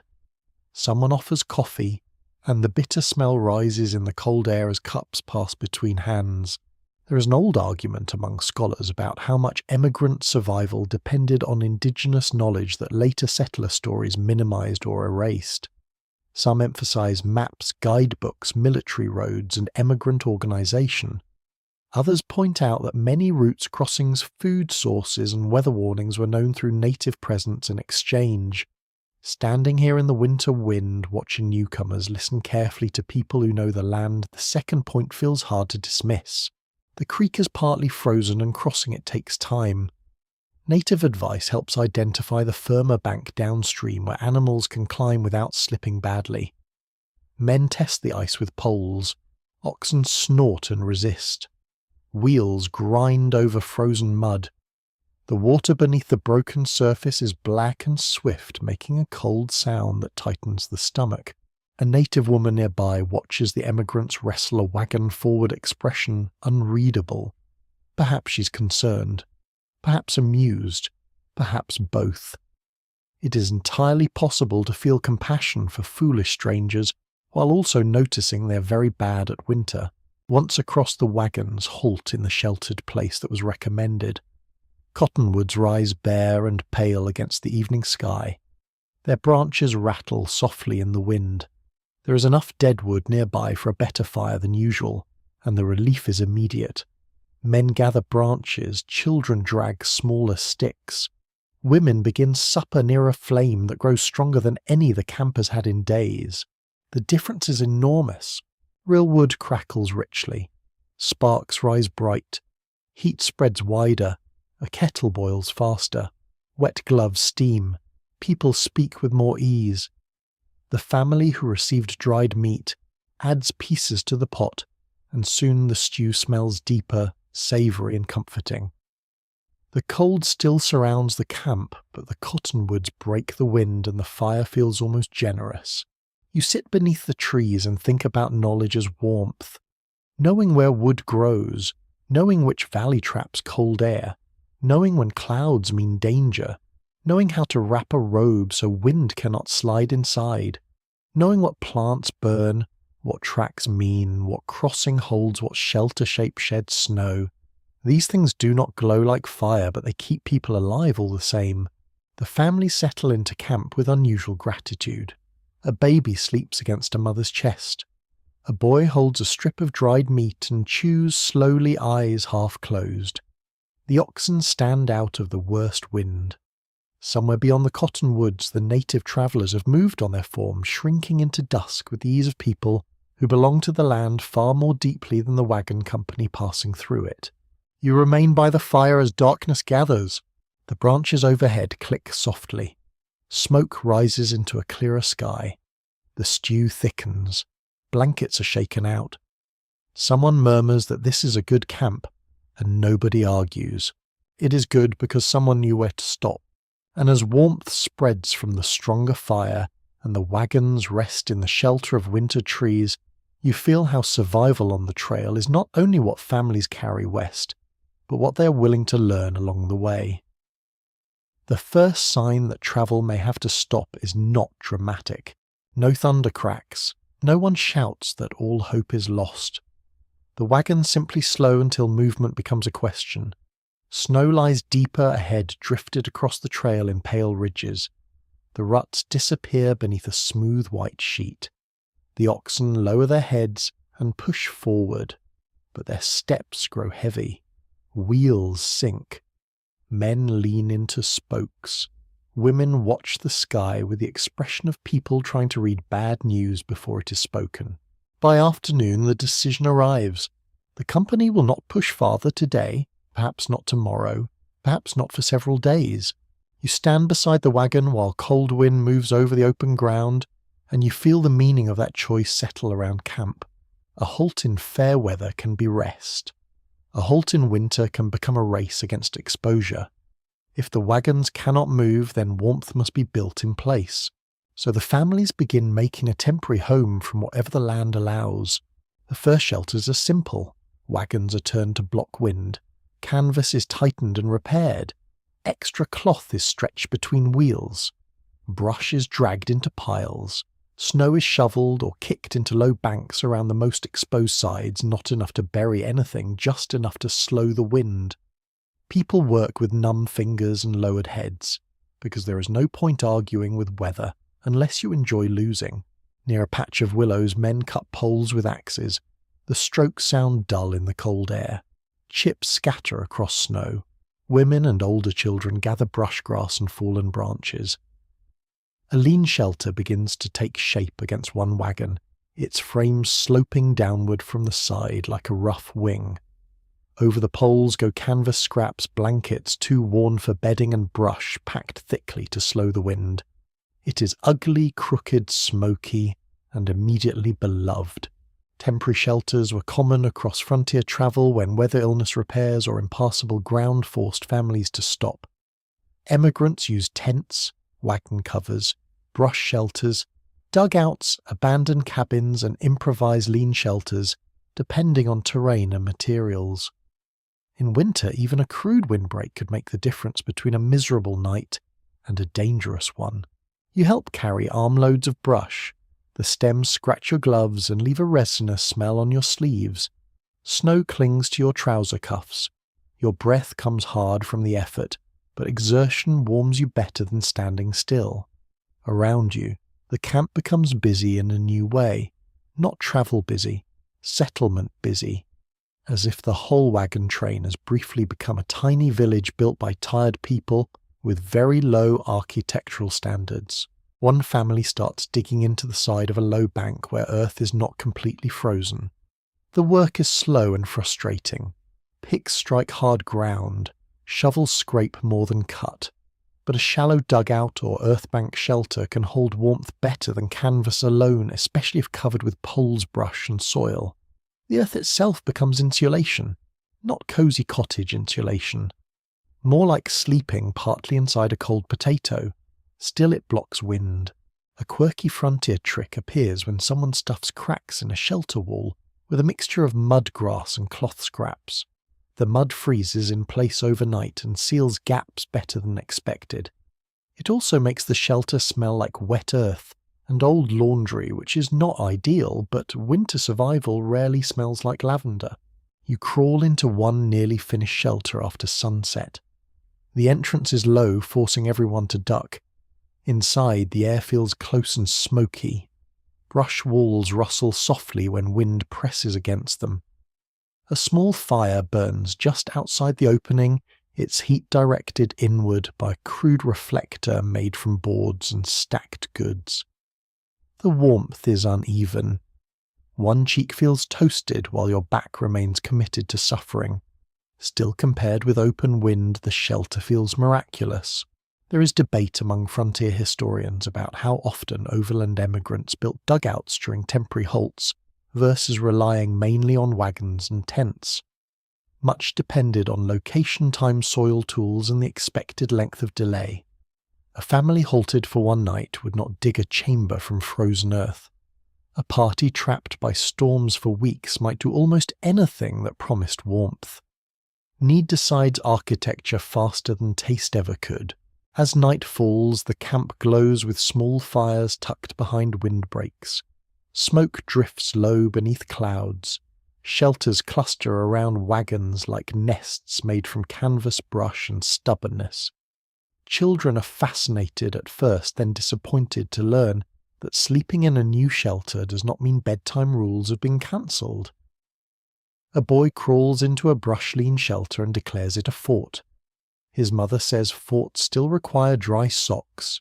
Civilization holds. Inside one wagon, shelter bedding is lifted off the cold ground with sacks and cut branches.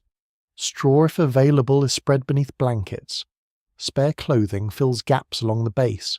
A buffalo robe hangs over the entrance. Every layer matters. Warmth rises and escapes, so the opening must be low and partly covered. Smoke must escape too, unless everyone wishes to wake coughing like broken bellows. Shelter building is a balance between trapping heat and not trapping misery. Food is cooked slowly that night. The stronger shelter allows a steadier fire, though fuel still matters. A pot of broth simmers near the entrance, sending warm smells into the cramped space. People pass bowls carefully from hand to hand.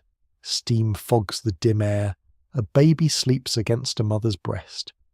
The older children huddle together under a quilt, whispering about whether wolves could get inside. Their father says not unless wolves learn to untie canvas knots, which briefly terrifies them until he adds that wolves are notoriously poor seamstresses. Soft laughter moves through the shelter. Outside, wind drags snow across the ground. It hisses against brush walls and taps the canvas roof.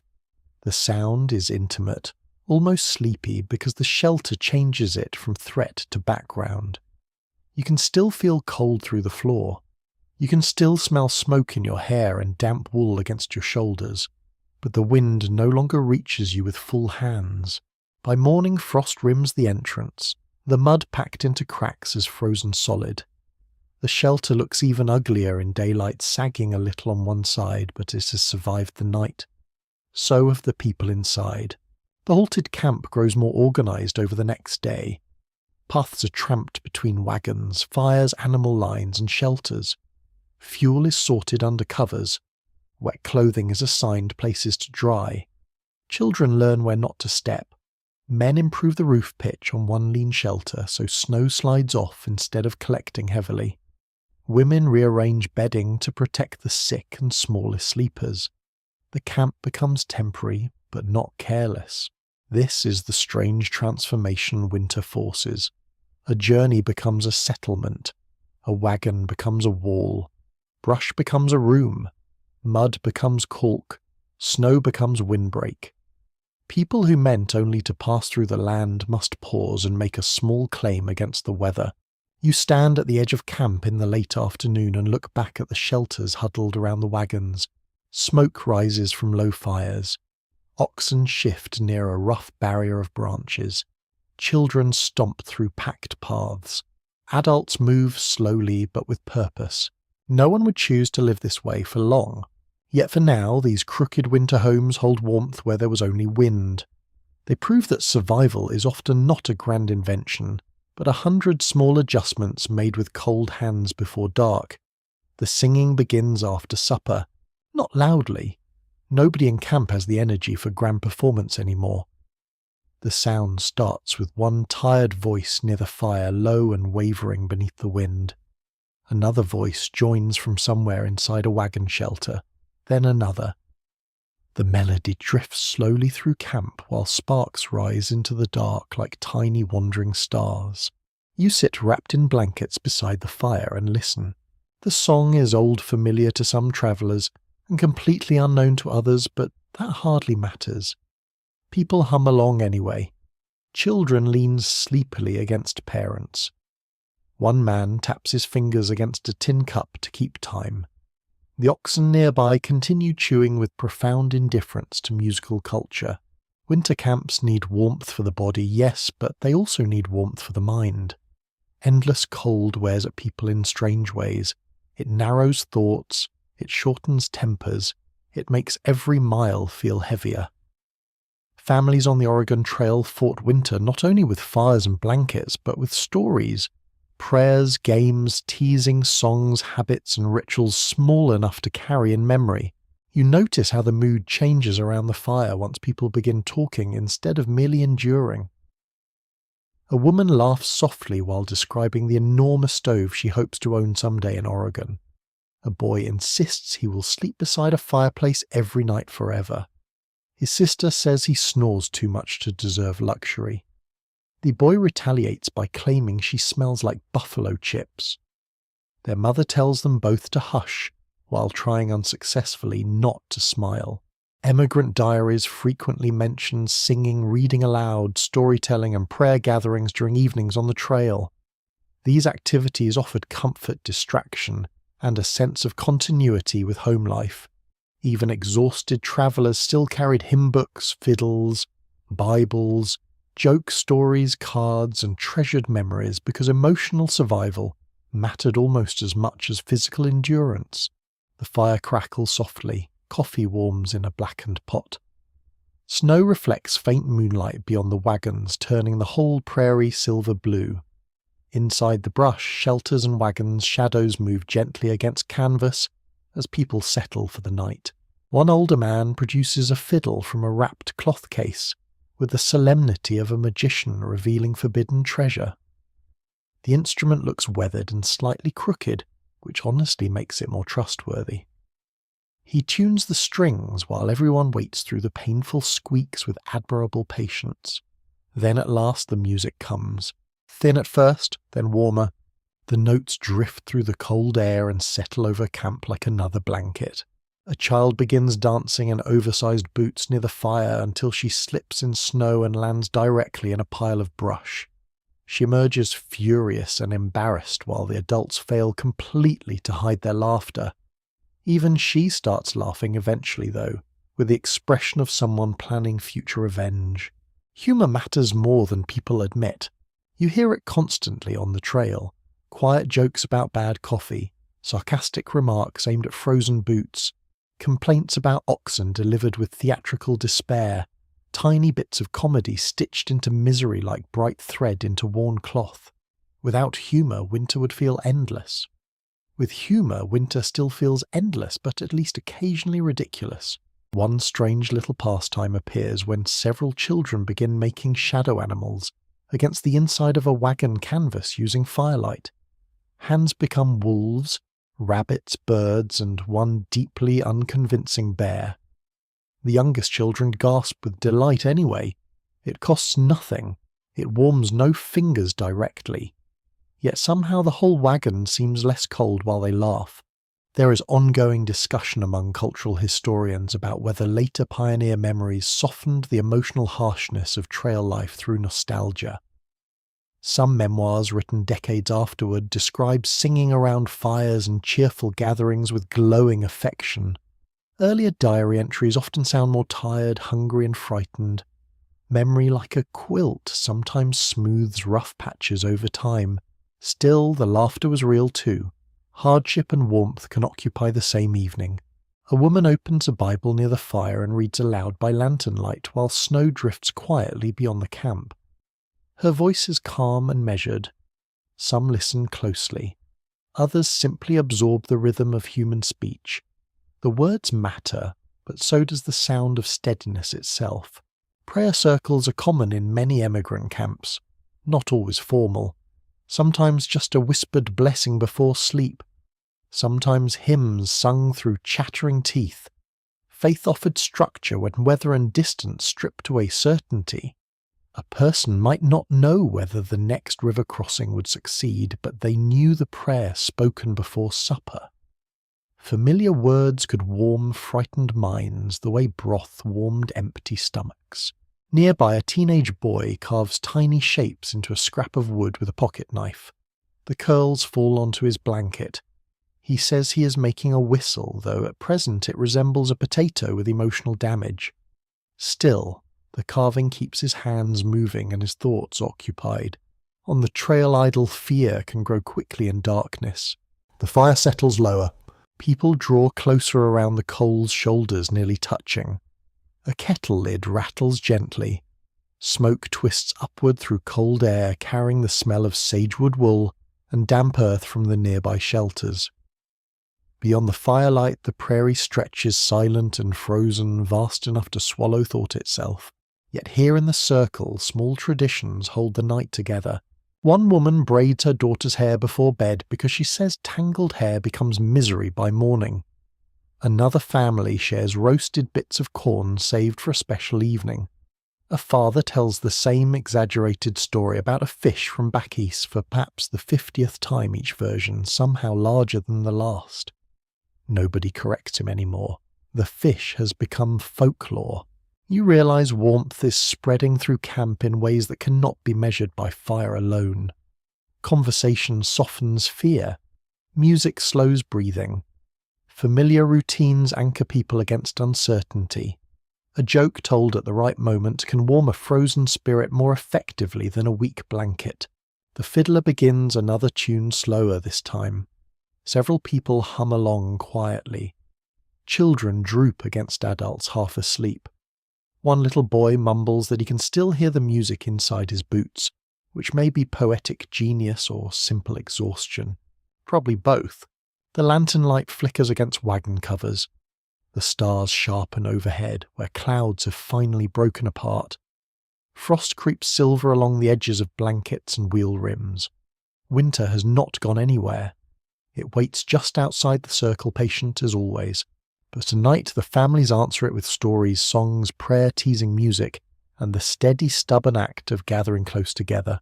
You sit by the fading fire while the last notes of the fiddle drift upward into the frozen dark, and for the first time in many nights the camp sounds less like survival and more like home. Morning comes with the mountains ahead. They rise slowly out of the pale distance first as blue shadows, then as dark ridges with snow shining along their backs. The wagons roll toward them through frozen grass and hard mud, and everyone grows quieter. Mountains change the feeling of the trail. The open prairie has its own dangers, broad and lonely, but mountain cold feels more focused. It waits in passes, gathers under trees, hides in ravines, and falls quickly when the sun drops. You walk beside the wagon with your coat pulled tight and your scarf tucked high around your mouth. The air smells different here. Less dry grass, more pine damp earth, cold stone and snow. The wheels strike rocks more often. The oxen breathe harder. Their hooves clatter over frozen ground where ruts twist between low slopes. Ahead the road narrows. This is where warmth becomes tied to timing. A family can manage a bitter night on open ground if fuel exists and blankets stay dry. But in mountain country, a storm can block a pass, freeze a river edge, or trap wagons where movement becomes nearly impossible. The cold is no longer only something to endure, it becomes a gatekeeper. Several routes west required emigrants to cross difficult uplands and mountain passes, including the Rockies, and later the Blue Mountains or Cascade approaches depending on the chosen road into Oregon. These regions could bring sudden weather shifts, steep grades, scarce feed, and dangerous river crossings. Late travel made those hazards worse, especially for families already weakened by months on the trail. The wagons slow at a steep rise. Men double teams for the climb, hitching extra oxen to one wagon so it can be dragged upward. Wheels grind, chains tighten. Drivers call to the animals, voices strained in the thin cold air. The wagon lurches, slides, then moves again. Everyone walks. Even the smallest children who can manage it are coaxed along to lighten the load, though the little ones ride bundled among bedding. Snow begins falling in loose flakes by midday. Not a blizzard, not yet. Just enough to soften the rocks and hide trouble. A wheel slips near the edge of the track and your stomach tightens. Men rush to steady it. One braces a shoulder against the wagon side. Another shouts to the driver. The oxen strain muscles, moving under hide breath, steaming. For a moment the whole household seems balanced between progress and disaster. Then the wheel catches. The wagon settles back onto the track. Everyone exhales, but nobody laughs. A river waits in the valley below, dark and fast beneath shelves of ice. The crossing must be made before evening because camping beside an exposed river in mountain cold is a miserable idea, and also because tomorrow's weather looks worse. The water moves with a low, powerful sound half hidden under broken white edges. It smells metallic and sharp. Crossings are always feared, but winter makes them crueler. Wet skirts, trousers, socks, bedding, or flour sacks can become dangerous once the temperature falls. A person who gets soaked may begin shivering within minutes. A wagon that tips may lose food, tools, blankets, or all confidence in the day. Men test the depth with poles. Women secure goods inside wagons. Children are bundled away from the bank. The oxen hesitate at the icy water, and honestly, who among us would not? A driver steps in first boots, breaking through frozen crust along the edge. Water floods around his legs. He gasps sharply but keeps moving, guiding the team forward. The wagon creaks into the river. Water slaps against the wheels. Ice chunks knock against spokes. The oxen lean into the current. The driver's face is pale with effort and cold. People on both banks hold ropes ready to pull shout or pray, sometimes all at once. You hear the wagon bed groan, the animals snort the river hiss beneath ice. For a few long breaths everything depends on traction. Then the lead oxen climb the far bank.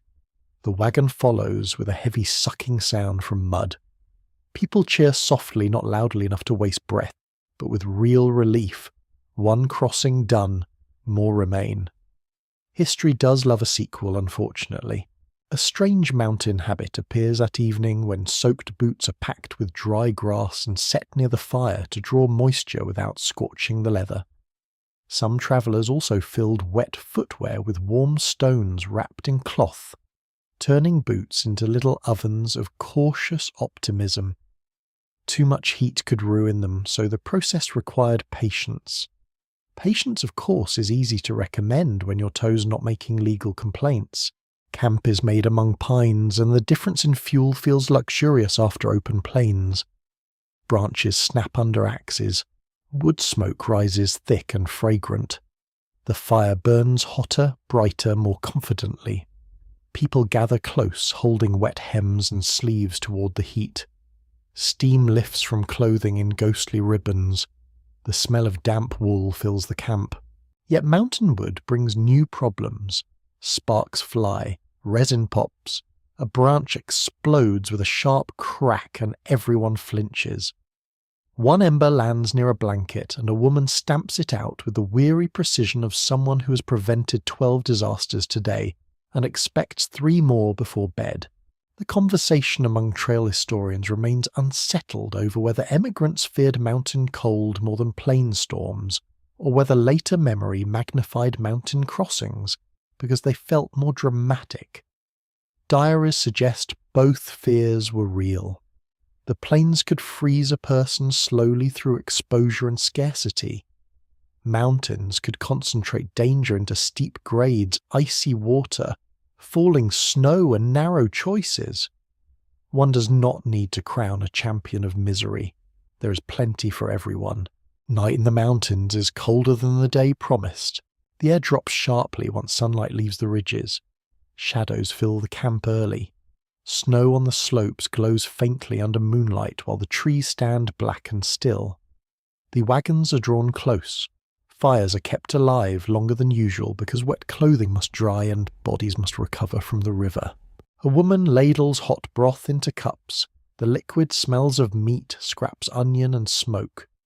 You drink slowly, feeling warmth move down your throat. Nearby a man who spent too long in the river has been wrapped in blankets near the fire. His boots sit packed with grass. His hands shake as he holds his cup. Someone teases him gently that he looks like a drowned raccoon. He smiles weakly. Humour survives, though. Tonight it wears extra quilts. Children fall asleep quickly worn out by the climb and cold. Adults linger. They study the sky through gaps in the pines. They listen for wind rising above the ridgeline.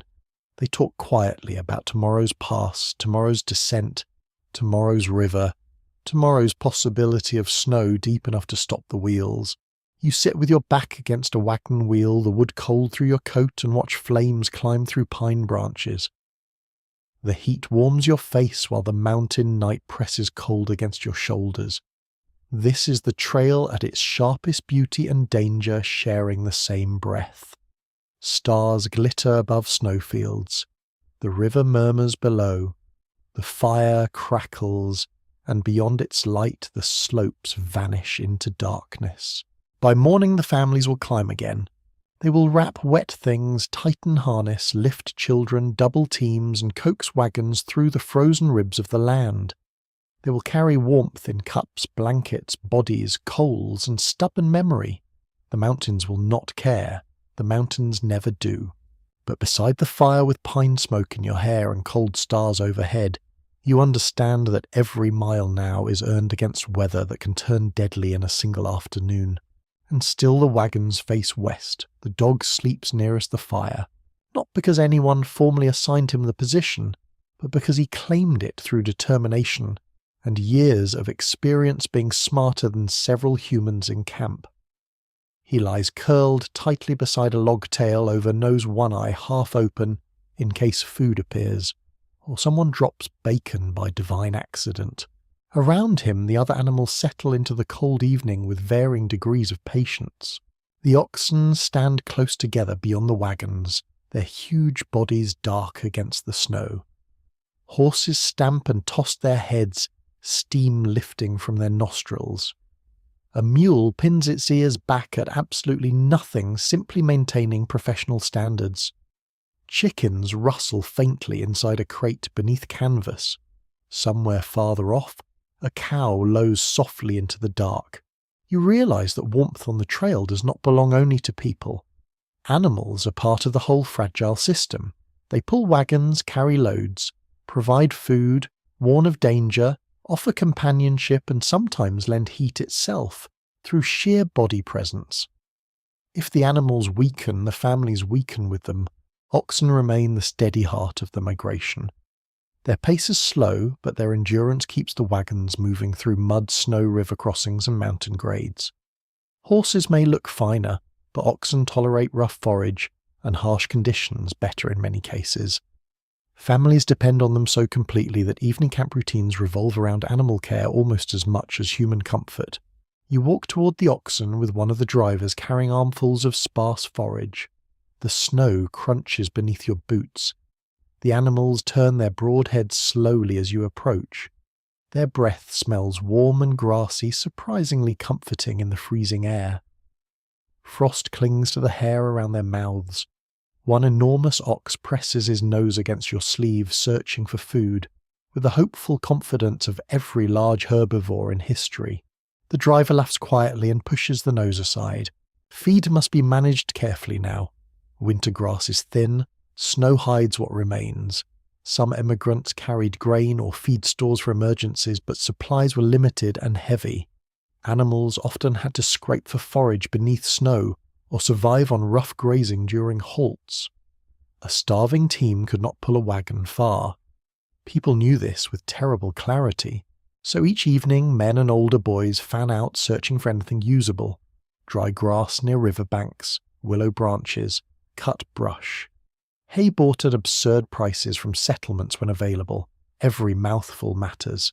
One strange little frontier practice appears when a family drapes old blankets over a particularly weak mule during a bitter night. The sight is oddly touching. The mule naturally responds with complete emotional indifference.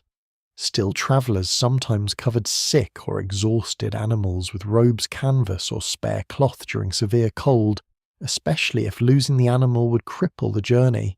The dog by the fire finally rises and trots after you pause, crunching lightly across frozen ground. Dogs travelled with many wagon families for companionship hunting, help guarding livestock, and occasionally rodent control. They also stole food with extraordinary creativity whenever humans became distracted for 6 consecutive seconds. This particular dog pauses beside the oxen circles twice in the snow, then leans against one warm leg as if the animal were a stove thoughtfully installed by nature. Honestly clever. The camp smells different near the livestock lines, less smoke and coffee. More hide manure, damp fur leather harness, and trampled snow. The scent is heavy but alive. Animal warmth changes the air itself. In crowded winter camps, some families slept near livestock lines or enclosed animals partly for protection, and partly because large bodies gave off precious heat. There is a long-running debate among historians about how emotionally attached emigrants became to trail animals versus viewing them mainly as tools for survival. Diaries reveal both deep affection and harsh practicality. People named oxen mourned good horses, praised faithful dogs, and spoke kindly to tired teams. They also sold traded abandoned or slaughtered animals when survival demanded it. Hard journeys complicate sentiment. Tonight affection wins quietly. A little girl carries scraps from supper to a weary dog curled near the fire. A man rubs frost from an ox's ears while murmuring nonsense sounds meant more for comfort than communication. A woman worries over a milk cow that has stopped eating properly. Nobody says these things are emotional, they simply do them. The weather worsens after dark. Wind sweeps through camp carrying needles of snow that sting your cheeks. The fires bend low beneath the gusts. Canvas flaps sharply. The animals react before people sometimes do. Horses toss their heads. Oxen bunch closer together. Chickens rustle nervously in their crate. The dog lifts his head and stares into the darkness with sudden seriousness. Storms affect livestock brutally. Frozen streams limit water access. Deep snow blocks grazing. Slick ground injures hooves and legs. Animals standing exposed to wind all night lose strength rapidly. So the camp shifts into familiar routines. Wagons are angled tighter. Makeshift windbreaks are reinforced. Animals are tethered carefully where some shelter exists from terrain or brush. You help drag branches into a rough barrier near the oxen line. Your gloves grow stiff with ice. The wind steals heat from your fingers instantly whenever you remove them to knot rope. Nearby, one horse shivers visibly despite its thick coat. A blanket is thrown over its back and secured beneath the belly. Researchers still discuss how many emigrant delays and tragedies were driven not by direct human illness, but by weakening draft animals during harsh weather. A wagon without healthy oxen became a stranded shelter full of diminishing supplies. Protecting animals therefore protected warmth itself. Every mouthful of feed, every rubbed-down hide, every sheltered tether line fed directly into human survival. By late evening the storm eases slightly. The camp settles again into low sounds, crackling fires, quiet voices, harness chains shifting softly, hooves stamping now and then. The smell of wood smoke drifts through the sleeping wagons while snow gathers along wheel rims and beneath animal tracks. You sit near the fire with the dog now firmly asleep against your boots. His fur smells faintly of smoke and wet earth. Across the camp, silhouettes move among the animals carrying lanterns. Tiny warm circles of light drift through the darkness. Checking ropes feed water-breathing bodies. One driver returns from the oxen line and reports that the old brindled steer is limping slightly but still eating. Everyone seems relieved by this news in a way that would confuse people who have never crossed a continent behind draft animals. The stars appear slowly between torn clouds. Snow glows pale under moonlight. The oxen stand quietly together, enormous shadows breathing steam into the freezing air. Beyond them lies miles of winter country still waiting to be crossed. Rivers, passes, mud, ice, unknown weather. Yet tonight the animals are fed. The fires still burn. The wagons remain upright. The dog snores softly at your feet like a tiny sawmill. And in this strange moving world of canvas smoke, frozen ground and exhausted hope, the animals are not separate from the families who travel beside them. They are warmth labour food, warning companionship, motion and survival, wrapped in fur and hide. The fire burns lower while the camp sleeps around the steady breathing of both people and beasts. The air changes before anyone says the word Oregon. You notice it while walking beside the wagon one pale morning. The cold still bites your cheeks, but something softer rides beneath it now. The wind smells wetter somehow. Pine and damp earth drift through the air together. The snow along the roadside looks thinner in places, interrupted by dark soil and patches of green stubborn enough to survive winter's attention. The families notice too. Nobody wants to speak too confidently because the trail has punished optimism before. Still, shoulders lift slightly. Conversations turn toward arrival instead of mere endurance. Someone mentions cabins. Someone mentions orchards. Someone else claims they will never sleep on the ground again, a promise history suggests humans rarely keep for long. The wagons roll west through forests that seem enormous after the plains. Tall trees rise dark against cloudy skies, their branches dripping from recent thaw. Water runs beneath ice in narrow ditches beside the trail. The wheels sink into mud instead of bouncing over frozen prairie. Mud is irritating, exhausting, and wonderfully alive compared with weeks of bitter, hard ground. You walk carefully, boots sucking at the earth. Every few steps release the smell of wet leaves, bark, moss, and cold rain. Smoke from the morning fire still clings faintly to your coat. Ahead, the oxen move slowly but steadily, their hides roughened by months of labour. They look thinner now, so do the people. Winter has marked everyone.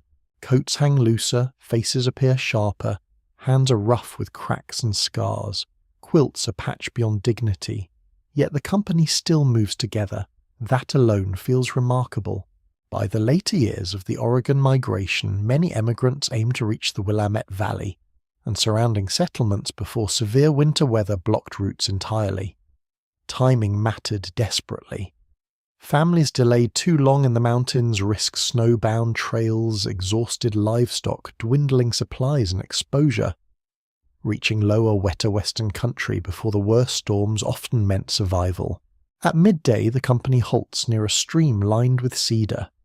The water runs freely here, no heavy ice covering its surface. Children stare at it in fascination, as if open water itself were a miracle. A little girl kneels and touches the current carefully, then announces it feels alive. Everyone silently agrees. The fires burn differently in this damp country. Wood smokes more heavily. Moss clings to fallen logs. Steam rises from coats and blankets hung near the flames. The smell is rich and earthy, mixed with coffee, wet wool, and pine resin. You almost feel clean after months of dust frost smoke and animal scent layered into every possession. Almost. One woman laughs while beating mud from a blanket and says Oregon had better be worth all this washing. Another replies that if Oregon contains dry socks and a roof, she plans to stay forever. The exhausted humour around camp has softened recently, not disappeared, just loosened. A curious little habit appears among several travellers now that forests are thicker. People tuck evergreen branches beneath bedding for scent and slight insulation. Cedar fir and pine needles release sharp, fresh smells when crushed under blankets. The effect is temporary, but after months of damp canvas and smoke, a sleeping space that smells faintly like forest instead of wet boots feels oddly luxurious. Children begin asking how much farther more often. Adults answer vaguely because they do not entirely know. Distances on the trail stretch strangely in memory and rumour. One traveller swears settlement lies only a few days ahead. Another insists there are difficult crossings yet to come. A third says he heard from a trapper that cabins stand beyond the next ridge, though he also once claimed a mule could predict weather through sneezing, so confidence varies. There continues to be disagreement among scholars regarding how accurately emigrants understood Western geography before arriving. Guidebooks, trail reports, rumours, and second-hand stories often created unrealistic expectations about climate distances, farmland, and settlement conditions. Many travellers imagined a neater, more welcoming frontier than the one awaiting them. Yet by winter's end, even modest shelter could feel magnificent. The road narrows through heavy timber. Axes ring ahead where fallen trees block passage. Men work in coats darkened by rain, and sweat chopping through trunks while breath steams around them. Wood chips scatter across mud. The oxen wait patiently, occasionally chewing, as though this entire migration is merely a long, inconvenient picnic. You help drag branches aside. Your gloves soak through quickly in the wet cold. It feels different from prairie winter. Less sharp, more creeping. Dampness slides into sleeves and collars. Fires become harder to start, though wood is plentiful now. Smoke hangs beneath the trees in blue layers. At camp that night, people speak more openly about the future. One family dreams aloud about building a chimney large enough for real winter fires. Another talks about planting apple trees. A boy insists he wants 10 dogs and no chores. His father informs him that owning 10 dogs creates approximately 20 chores. The boy considers this grim frontier mathematics carefully. The meals remain simple, but there is more confidence around the fire. Flour sacks may be low bacon scarce, and coffee weak enough to qualify as emotional support water, yet arrival feels imaginable now. The warmth around camp carries anticipation mixed with exhaustion. You notice how carefully families still guard their remaining blankets and dry clothing. Reaching Oregon does not erase winter overnight. People continue drying socks near fires, checking children's hands for cold-saving coals beneath the ash, and wrapping shawls tightly against evening rain. Survival habits learned on the trail cling to the body. A man near the fire quietly repairs a wagon bow one last time. The wood creaks as he works. His hands move automatically now after months of repairs. Nearby a woman folds quilts before the damp night air can soak them again. The routines continue because routines carried everyone this far. In the darkness beyond camp, frogs begin calling faintly from wet ground. The sound startles you. After months dominated by wind wheels and frozen silence, the tiny voices seem almost unreal. Spring is not here yet, but hints of it drift through the air in wet soil and running water. Several historians have remarked upon how emigrants often described emotional release as they neared settlement regions after severe trail hardship. Relief appeared not as sudden celebration, but as quieter changes. Better sleep, longer conversations, more laughter around fires. The body relaxing slightly once survival no longer felt balanced on every single mile. You feel that softness tonight. The campfire glows beneath dripping trees while rain taps gently on wagon covers instead of sleet striking like thrown gravel. Children fall asleep quickly beneath quilts scented faintly with cedar. Oxen rest in muddy clearings rather than frozen plains. Someone hums a hymn under their breath while stirring the last of the stew. You stare into the flames and think about how far warmth has travelled with these families. Across rivers, through storms, beneath wagon canvas, inside coffee cups and patched quilts and crowded shelters. Warmth carried in hands, stories, fires, songs, and stubbornness. Now Oregon waits somewhere ahead in the wet darkness beyond the trees. Not perfect, not easy, not the magical paradise promised by hopeful rumours. Just a place where winter might finally happen beside permanent walls instead of moving wheels. And for the tired families gathered around the fire tonight, that possibility feels warm enough to keep walking toward. The last fire on the trail does not know it is the last. It burns like all the others, low and red, beneath a damp western sky, breathing smoke into the branches above the camp.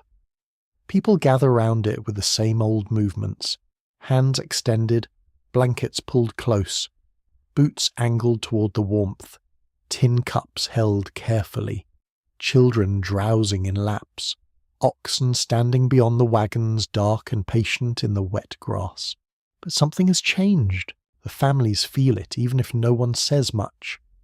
The long road behind them has become heavier than the road ahead. The wagons are scarred, patched, tilted, and mud spattered. Canvas covers sag in tired folds. Wheels creak with the memory of river stones, frozen ruts, mountain grades, and miles of hard ground. Every quilt seems thinner now. Every coat smells permanently of smoke rain animals and endurance. You sit beside the fire and watch the embers shift. This is the warmth that carried everyone here. Not one grand blaze, not one perfect shelter, but thousands of small acts repeated, until they formed survival. A coal saved under ash. A mitten found. A cup of broth passed first to a child. A wagon turned against wind.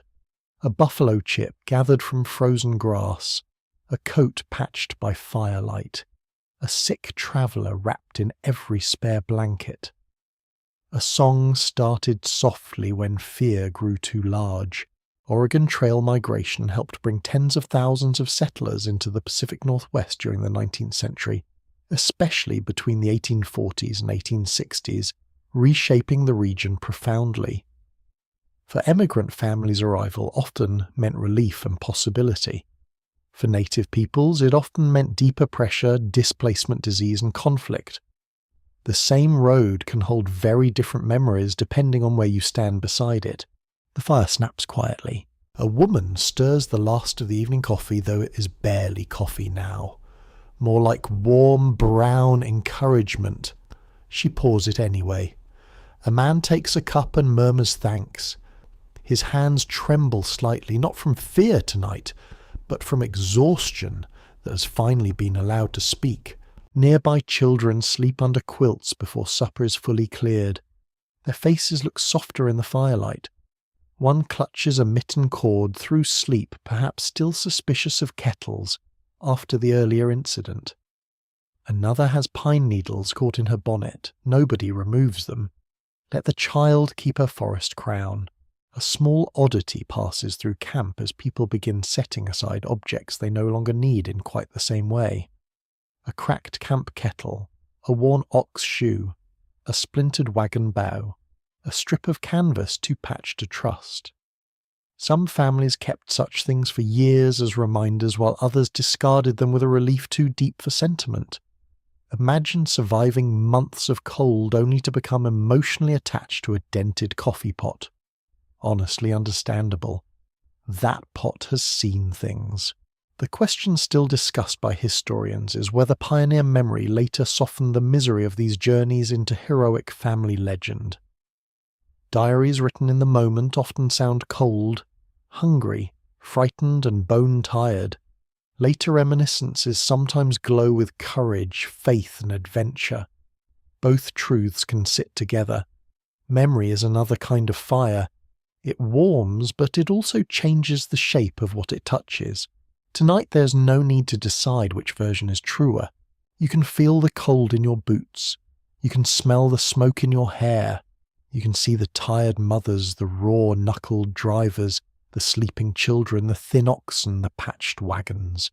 You can also feel the strange glow of having endured. Hardship does not become gentle simply because it is survived, but survival does leave its own warmth behind. The families talk quietly about tomorrow.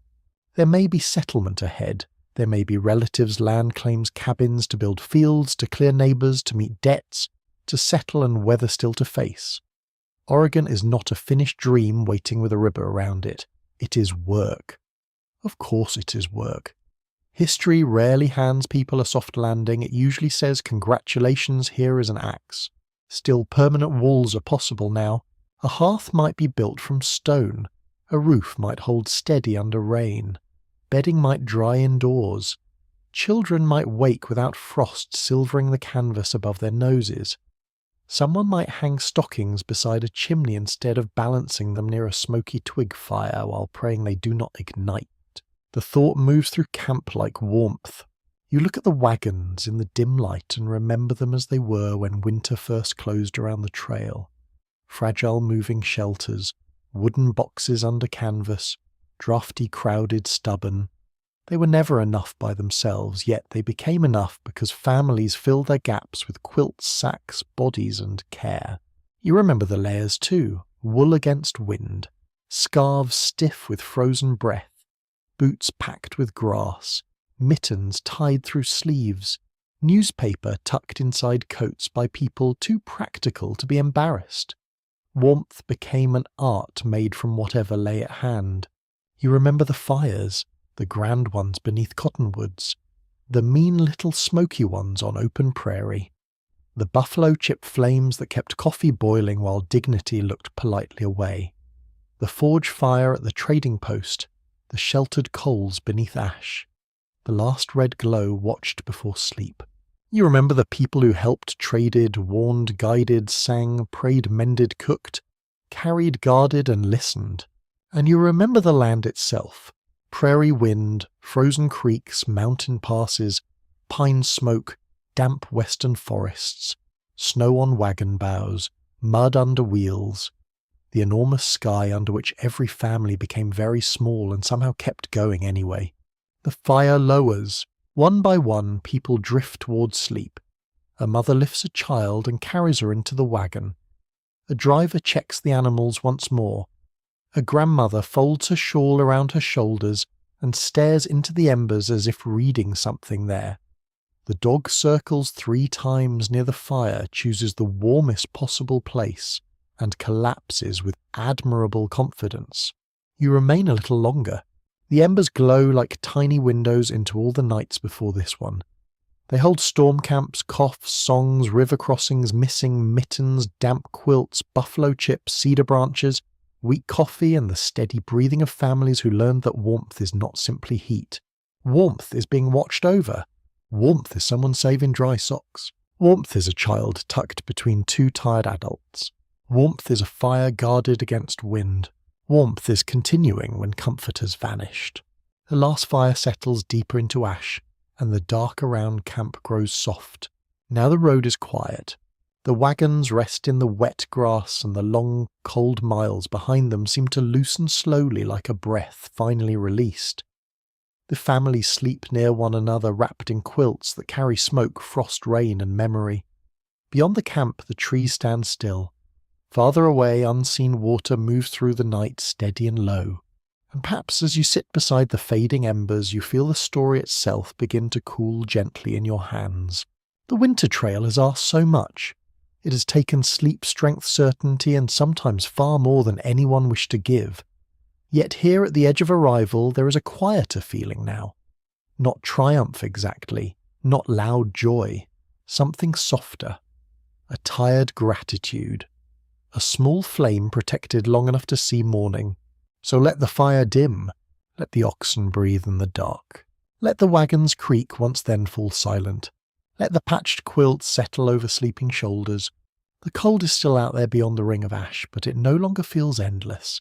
It has become part of the road behind you, part of the long hush of history, part of the story carried forward by smoke wool, wood breath and memory. And now very gently you can step away from the campfire. You can leave the family sleeping near the last warm coals, leave the damp trees holding the night above them, leave the trail fading into silence behind the wagons.